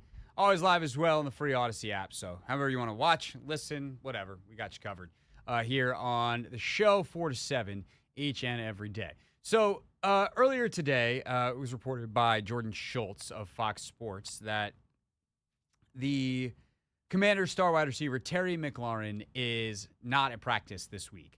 Terry has previously been at practice. You might have seen pictures of practice yesterday, including one specific one from Jaden Daniels, where he looks absolutely yoked. Apparently, year two is the yoked year. Marvin Harrison showed up to Cardinals camp looking like he's and then was like, yeah, I have put on a few pounds of muscle. Jaden Daniels looks like a very different player than he did last year. This is also the time of year where you're doing that kind of stuff, and then probably lean out a little bit before training camp, get to your playing weight, hopefully retain the strength and move on in your career. But Terry was seen last week, pictures with he and Deebo Samuel. Everyone's like, ooh, look at the new duo. And then this week, he's not there. It's voluntary. This portion of the calendar you do not have to show up for. And I would say this is only really news because Terry is wanting a new contract. We know that Adam Peters is committed to giving him one. The question is, can they agree on what that contract actually looks like? So amidst the negotiations, star player misses camp or misses practice. Freak out. I guess we have to talk about it because the Commanders are our main topic. I guess we got to talk about it because it's Terry, he's the star, whatever. But I cannot stress enough how not big of a deal this is. Terry McLaurin is going to get a new contract. If Terry misses practice, it's not as ideal as Terry being at practice, but right now they are doing the most basic of things. He's not really missing anything. There's nothing that's happening right now that they will not do again in August. Okay, so the way these installs work is you go through some basic fundamentals, you go through maybe some basic install in OTAs, and then the hope is that makes August more smooth because you're doing it again because players change out, guys forget things. Teaching it twice means you probably have better retention. You can see where guys get tripped up in the spring, but ultimately you're exposing your playbook to your players for the first time for the season. And 95% of the playbook or 90 or 85 or maybe 98% of the playbook is going to be the same playbook that they had last year. Obviously, things get tweaked. There's different adjustments. But the day one base install, this is how we run this play out of our most basic formations. This is what you're looking for. It's stuff that Terry did for an entire season last year. So there's extraordinarily little downside. It'd be nice to have him there for him to refresh. It'd be nice to have him to help Deebo and Jalen Lane and some of the young guys. But also, Jalen Lane maybe gets a few extra reps because Terry's not there. Like, there's positives and negatives to it when any player is or isn't there. But this is not Terry's mad at the organization. This is not, oh my God, they're not going to get a deal done. This is not he's missing training camp. It's just he missed a practice. And for all we know, it has nothing to do with the contract. Terry's got a sister. Maybe his sister has a big wedding Terry just got married, so 2 weddings in 1 year for the McLaurin household. Maybe, I don't know. Maybe I don't know how much younger she is or if she's older. Maybe she's graduating. Who knows? Like, there's a million reasons why a player might miss a spring practice. Ultimately, it's voluntary. Yes, the most likely reason is he's saying, hey, like, let's get this contract thing worked out. But he just might want to go on vacation. And some 5-star resort villa somewhere halfway across the world, this was the weekend they were available. And his wife was like, I want to go there. He could be on his honeymoon. I have no freaking idea. But what I'm not going to do is pretend like this is remotely a big deal. And the second part of this, of why I'm so confident this is not a big deal, is everything we have sold or been sold by Dan Quinn and Adam Peters and Josh Harris is a lie if they don't sign Terry McLaurin to an extension.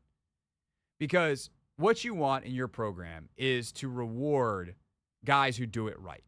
And do it right is act the right way off the field, act the right way in the locker room, be leaders, do the things you ask, great with the media in terms of both their interactions on a hey, we like talking to this guy, and on a he says the right things and is not causing us trouble, and then do you perform on the field? And so, while yes, there is the complicating factor that Terry McLaurin turns 30 in September, and paying a receiver when they are 30 years old is something you don't want to do. Terry's play has been extraordinarily consistent. He's had 1,000 yards basically every year of his career. And last year, he had the best season of his career. Yards, touchdowns, the whole thing. So why? He's seemingly is an ascending player. So they're going to pay him because that's the exact kind of guy that you want to pay. And it's just a matter of Terry's agent and Adam Peters sitting down, coming to a number, and getting it done. To me, the contract is probably 4 years, $120 million total value, however you want to word that, of a 3-year extension and keeping this year in it or whatever. But the key factors that the team is going to want to hit, that Terry's going to want to hit, and that the agent are going to want to hit is probably $30 million a year.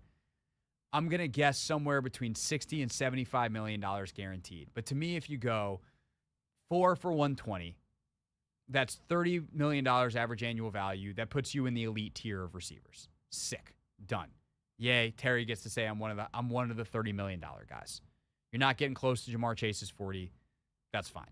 You're getting the 30 that's around what DK got, that's around what Tyreek Hill's got, that's more than what T. Higgins just got.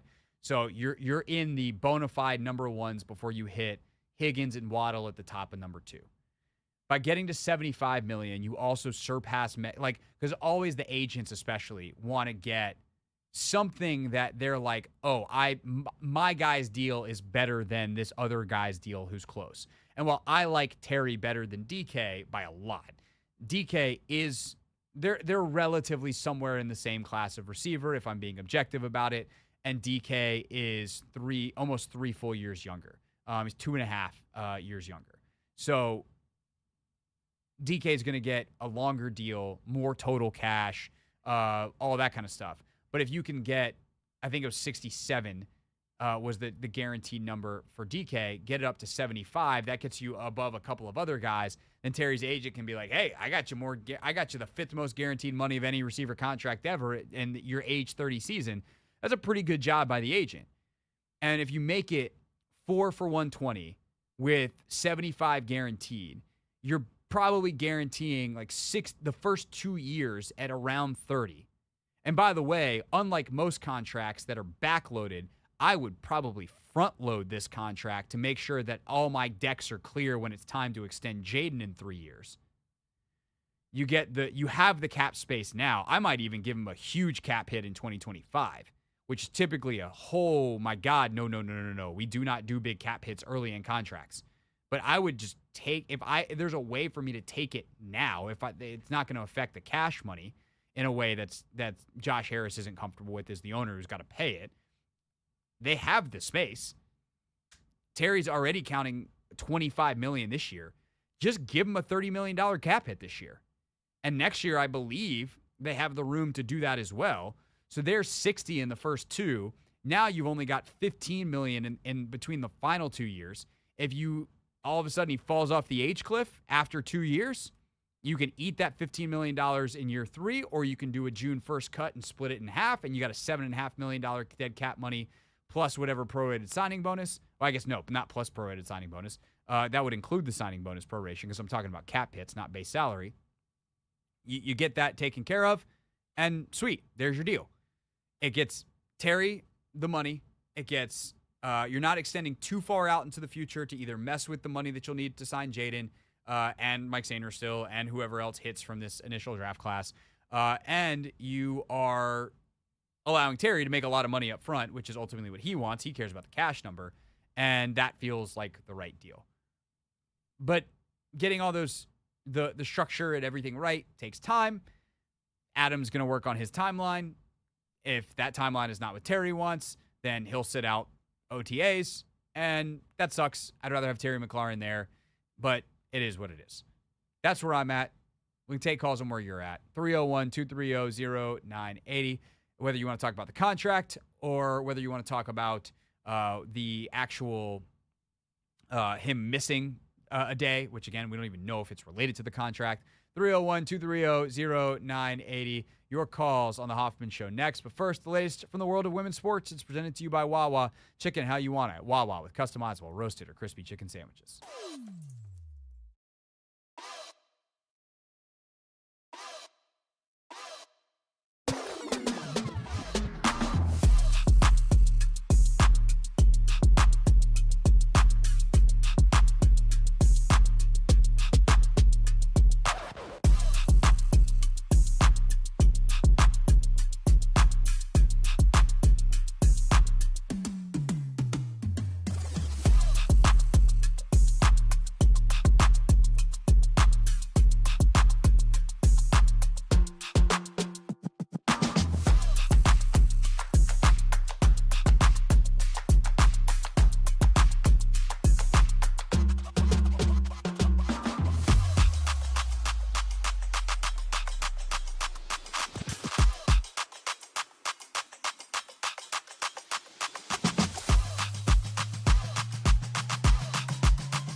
It's Hoffman Show. We're on the Team 980. We're always live as well on the free Odyssey app, streaming live on YouTube too at the Team 980. Of course, don't miss the Kevin Sheehan Show live on YouTube as well. That started a couple weeks ago, 10 to 1.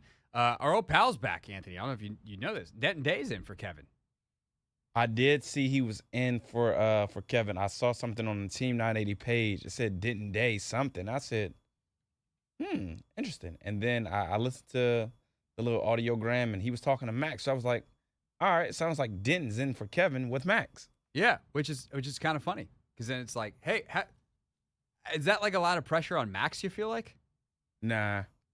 Because he's got it, like, Denton knows how that job's supposed to be done. Yeah, but I think he's been doing it long enough. Max is up to it. He's a natural. He is.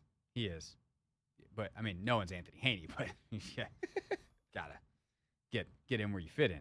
No, Denton in for Kevin some this week. And actually, Anthony, I want to double check something real quick because a week from today, your boy is not going to be in the chair. And that is, let's see if we know who's going to be in the chair next Thursday. Is it the youngest in charge? I think it is probably going to be the youngest in charge because it looks like next week. How long is Sheehan out? Good gracious. I mean, he's out all next week too. Dang. So let's not be taking a summer break. Have you met Kevin Sheehan? Yeah. That man's taking a summer break. Anyway, the point is, Denton in, and then Linnell I think is in for me next Thursday. But who knows? Anthony, maybe it's your shot. All right. I love that that's like your worst nightmare. That I'm not gonna lie, Craig. So you know how Linnell gets in like 3 hours before his shows, usually scripts, you know, what he's gonna do, what he's gonna do. Yeah, when he's solo, when he's working with someone, he shows up 5 minutes late. But yeah. I think I would get here at the start of business day for the Team 980. And then I would just, prep until, it was time for me to go on air. What? Couldn't do that every day. What would your prep look like? I would be writing down so much stuff. How, would you be reading articles? Are you researching stats? Are you listening to other shows for ideas?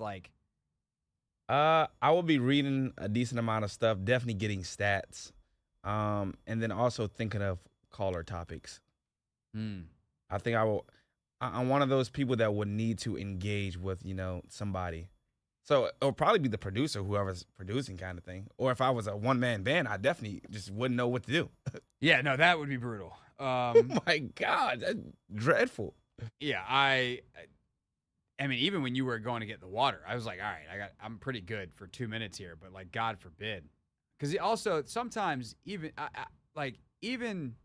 doing this show with you, there's times where you're working on something or whatever, and I'm like, all right, so solo host, here we go. But you do feel like or I'm just in a monologue or whatever, and you do feel like you're talking to yourself. Yeah. And so at the very least, I know there's people out there listening, which is nice. Thanks everybody. But I remember, I think I've told this story before, but I remember working early in my career at ESPN Radio in Dallas, and Chuck Cooperstein, who's the play-by-play voice of the Mavs, also did shows for us in the offseason, and Chuck would do solo radio, and Chuck's super talented, and he's a veteran, and so all of a sudden my boss is like, hey, man, I need you to produce for Chuck. And, for us at that time, there was a board op and a producer. So I wasn't board opping, I was producing. And I was like, I don't need to produce for Chuck. Dude on the board can answer the phones. It'll be fine. And he's like, your main job is to be engaged with the show. Because Chuck likes to have someone who he can look at and be like, oh, that person's paying attention. And you don't feel like you're talking to yourself. And I was like, that's weird. I'm used to college radio. Ain't nobody listening out there, in here, no, nothing. You're just happy to have a shift. And I started doing solo radio eventually, and I was like, I am Chuck. Yeah. I know get what it. He means. I need to have, and so there's various producers I've worked with here over the years that paid varying levels of attention. And my best work, it's not even my favorite, right? It's my best work has been when I'm working with someone who's engaged with the show, who's like really into. Actually, our guy Max, great about that. Max is always like, "Yup, yeah, oh yeah," like I'm like, man, this is a raptured audience. This is awesome. I got Max wrapped around my finger. And so, like, we work together long enough that I know that you're locked in unless you're, like, really doing something else that's important. But it is kind of a weird sensation sometimes of, like, am I by myself doing this solo show? Am I out here without a safety net? Yeah. So, no, if you ever had to do a show, I think Anthony, if there ever gets to a point where like something's happened and I just don't show up for a day, and you're like, am I just supposed to do this show? You simulcast Grant and Danny. That's what you do. You walk down the hall and say, boys, you're on 2 stations today. I know my first segment would be that I would definitely bring up the fact that this is something that I've always dreaded, and now I'm here doing it. So I think I would definitely have a nice script for that moment. You could do an Ask Anthony Anything, where you're like, people just call in and you'll let that ride as long as you can, and then you say, all right, no more callers, Grant and Danny's next. And you hit the 1067 button on the board for a simulcast. Yes, sir. That's what you do. Nope, we're here. We're doing real radio. And up next. Well, Anthony, we kind of went long on story time there. Should we? We have 2 topics. One of them is more pressing than the other. So we'll discuss in the break what we're gonna do. But we have actual sports talk radio next.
It's the Hoffman Show.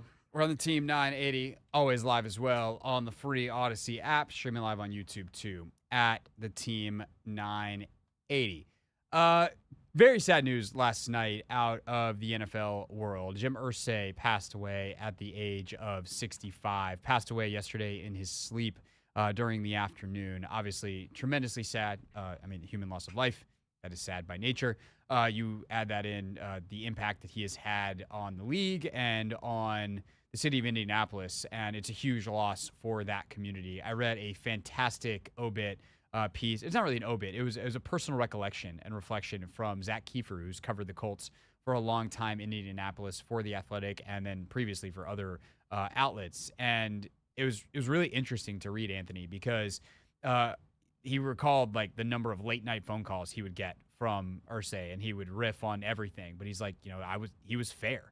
He would occasionally get really mad about something that we wrote, and there was times that he'd call back 5 minutes later and be like, I'm sorry. There was one time particularly that he got really, really mad about stuff that everybody pretty much, including Kiefer, wrote about the Jeff Saturday hire. And eventually he was like, you guys were right.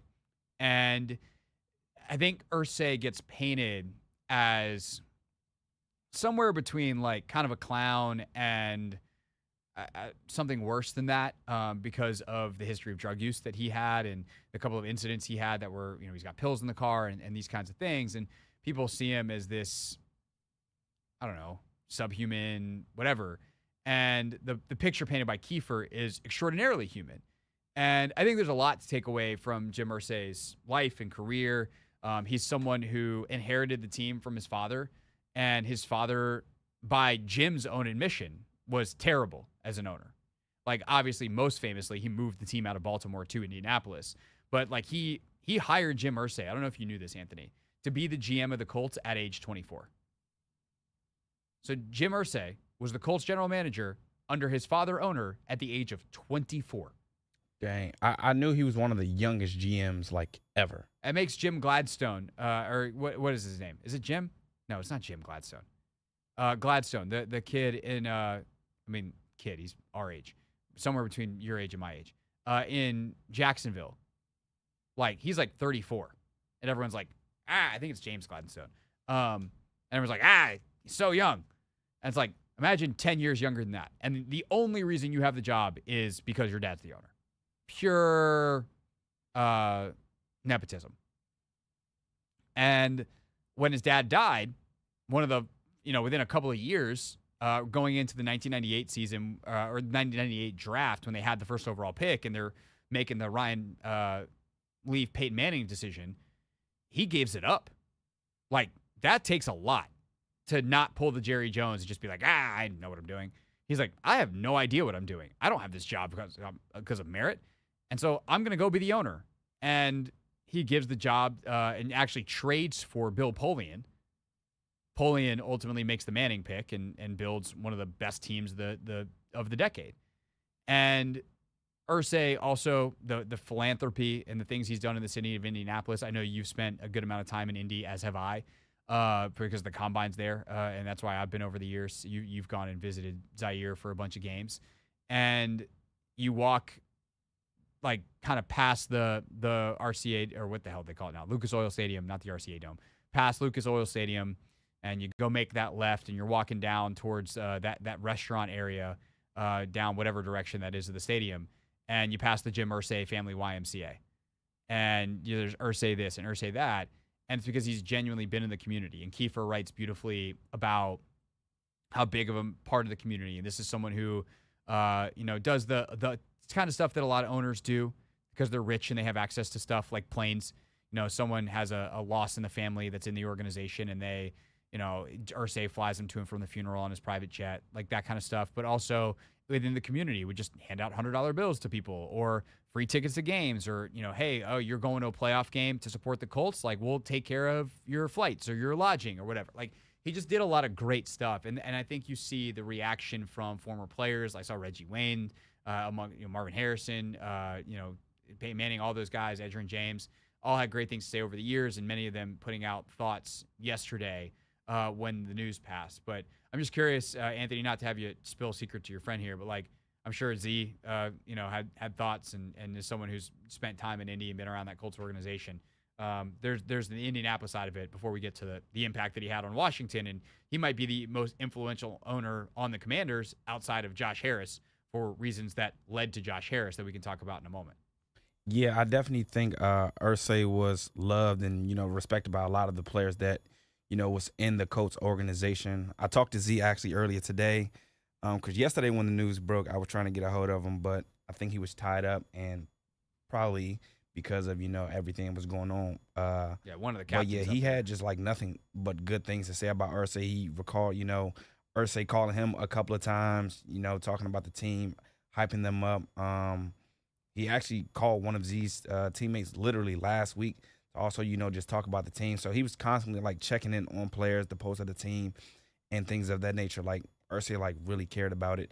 And, he cared about, having that relationship with players. So to see former players come out and, for Peyton Manning to say, he'll forever be indebted to, Irsay for giving him a chance, I think it just speaks volumes to, who he is as a person kind of thing. No doubt about it. And so did he have his problems? Yeah, absolutely. And, were drugs a part of his problems over the course of the years? Yeah.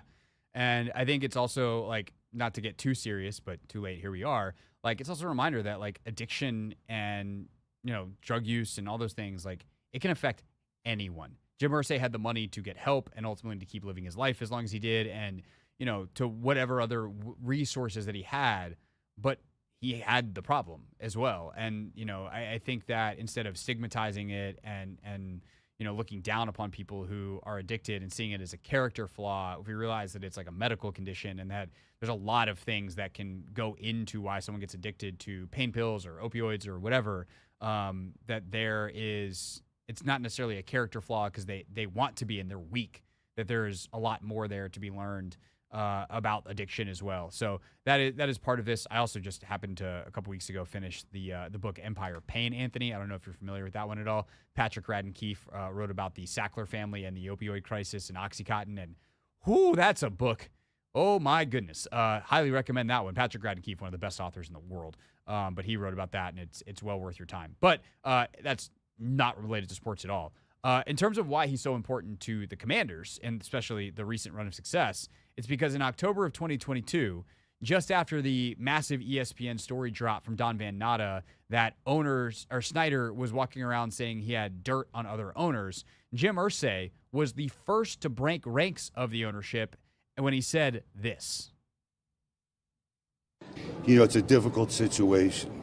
I believe that there's merit to remove him as owner of the Redskins. I think it's something that we have to review. We have to look at all the evidence, and we have to be thorough in going forward. But, I think it's something that has to be given serious consideration to. You ever seen something like this? Have you ever been to a meetings where you've had to consider things like that? There, in the past, there's been situations like that. Going back to the days with Eddie DeBartolo and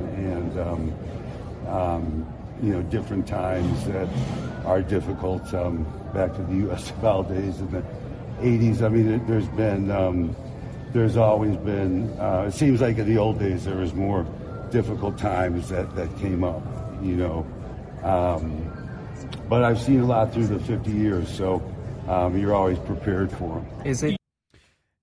He was the first one to say, yeah, we need to consider removing Dan Snyder. And owners are reluctant to say that out loud because they don't want the idea that an owner can be removed to enter anyone's mind. They're self-serving. They're self-interested. And the fact that Irsay had the moral clarity to say, yeah, this is a problem. And especially, I think there were two groups of people at the time. And there were people that were like, well, who's Jim Irsay to say anything? Look at him. And they go back to the issues that Irsay had off the field, so to speak, right? But I was kind of like, he's the perfect guy.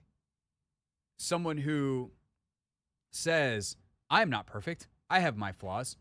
But those flaws shouldn't cost me my football team.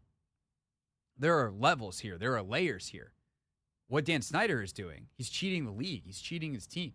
He's cheating the fans. He's taking money from people. He's trying to slander the league. He's slandering other owners. Like, he's doing stuff that is hurting the league beyond personal flaws.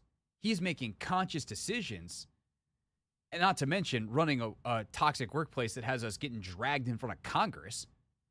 Like, we can't be doing this. And that courage and that whatever level you want to call moral clarity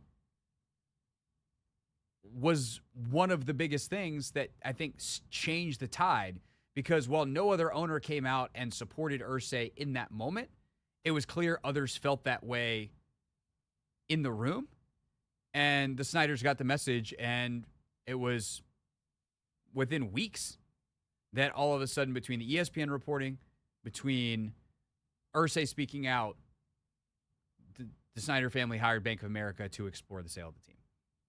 So Jim Irsay, an absolute legend of the sport in so many ways, a trailblazer in so many ways, a unique personality in so many ways, but someone who ultimately, in the long and storied history of the Washington franchise, nevertheless, the Colts franchise will hold a tremendously special and important place because of what he said in that conference room or hotel or wherever that was back in October of 2022. When we get back here on the Hoffman Show, we will give you a quick preview of tonight's Western Conference Finals Game 2, some things that we are looking for, get you set up for a Friday show tomorrow, and then real things real people said in real microphones here on the Team 980.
It's the Hoffman Show. Mike's got to be turned on. That's how that works, Anthony. I don't know if you knew that. Yeah, I did. Good job. Good job out of me. It's the Hoffman Show. We're on the Team 980. We're always live as well on the free Odyssey app. We're streaming live on YouTube, too, at the Team 980.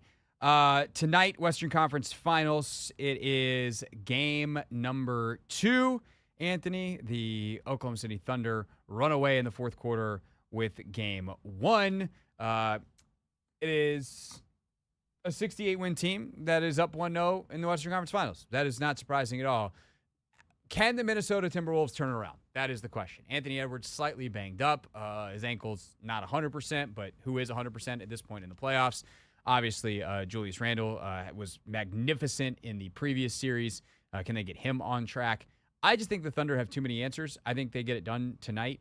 And I look to see the biggest thing that I'm watching for, though, of not just whether they can pull off the upset tonight, because ultimately, like, if the Thunder win, they just held home court. But it's also, is Minnesota going to show any fight in this series? How aggressive is Anthony Edwards?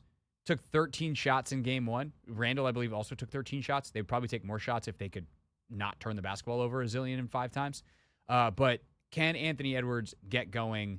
Is he looking for a shot aggressively? And then how is that happening? Is it happening just let's spread the floor and let him go one-on-one? Is it happening let's get him in pick-and-roll actions? Is it let's post him up? I'm curious how they get Anthony Edwards going and if he's hyper-aggressive looking for a shot. And then is there a counter? Is Minnesota or is Oklahoma City really pushing to make sure he doesn't get going and that he doesn't get a ton of shots off tonight? Yeah, I definitely think Anthony Edwards is going to have a bounce-back game, but that's from an offensive standpoint. I think defensively, I'm not going to say, like, they can't, limit the Thunder to, 100, 110 points. We've seen it happen, though, when the Thunder played the Nuggets.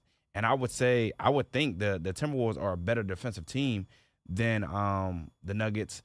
But I don't know, in the second half of the game, the game sort of kind of got away from them, because Oklahoma City, one, was hitting shots. Also, they weren't turning the ball over, and they were relying on their defense to be able to get out into transition to get some easy shots. So I think if they just limit the turnovers and, be able to play in their half-court defense, I think they'll have a chance. And they just got to stop fouling Shea. Shea was killing them, and they just got to understand, like, who he is. He's a guy that's going to foul bait. Like, he's trying to get you to, be a little bit more physical defending him. So if they just, play their game and play solid, I think they'll have a chance, forcing them to hit some tough twos over them. Yeah.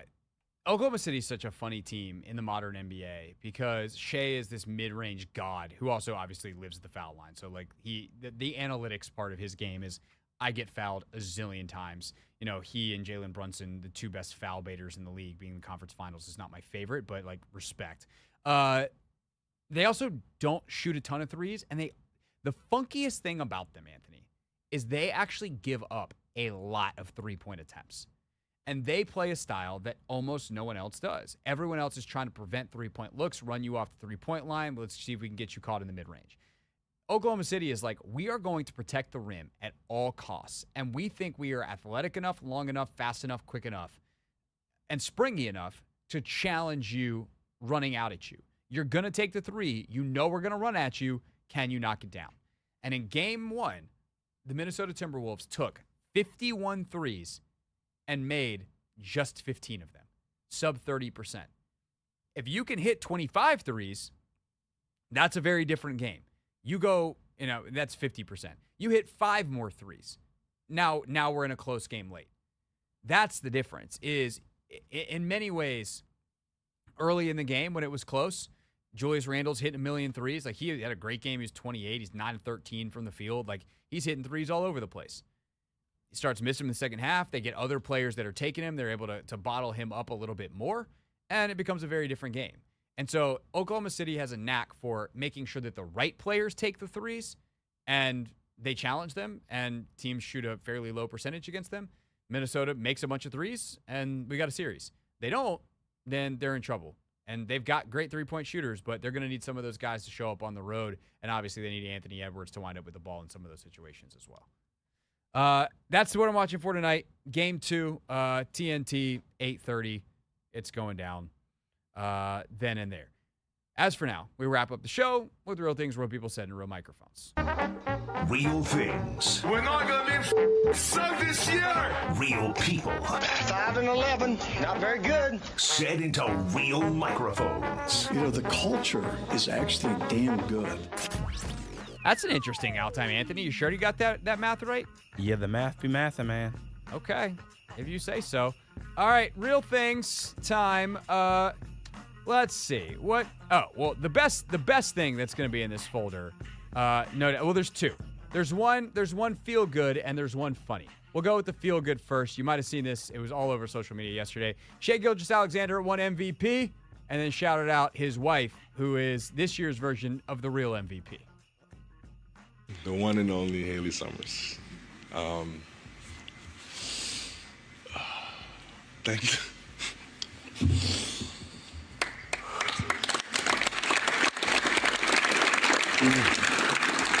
Sorry, I'm so dramatic.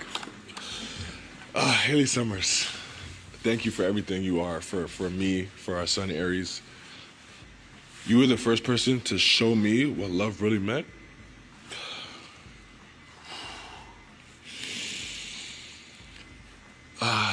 What love really meant, what sacrifice really meant.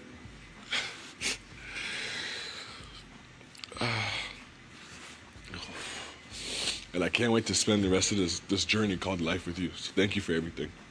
I wouldn't be the man I am. I wouldn't be the player I am. I wouldn't be the father I am without you. And thank you for that. So thank you, everybody. Yes. Yes, Shai. Well done, sir. Also, if that's his MVP speech, I got to hear this man's vows.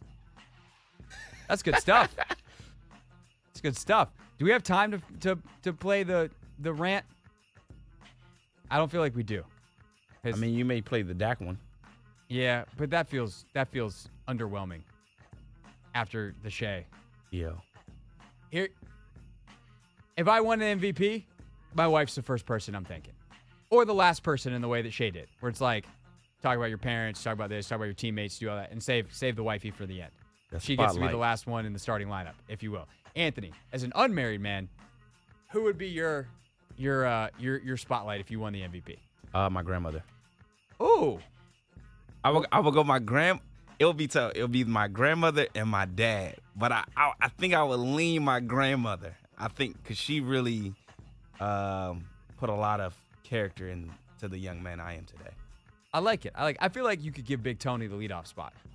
He probably will love it. Yeah, we'll start off with Big Tony. That's our show. Thanks for watching. We'll see you tomorrow here on the Team 980.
Woo!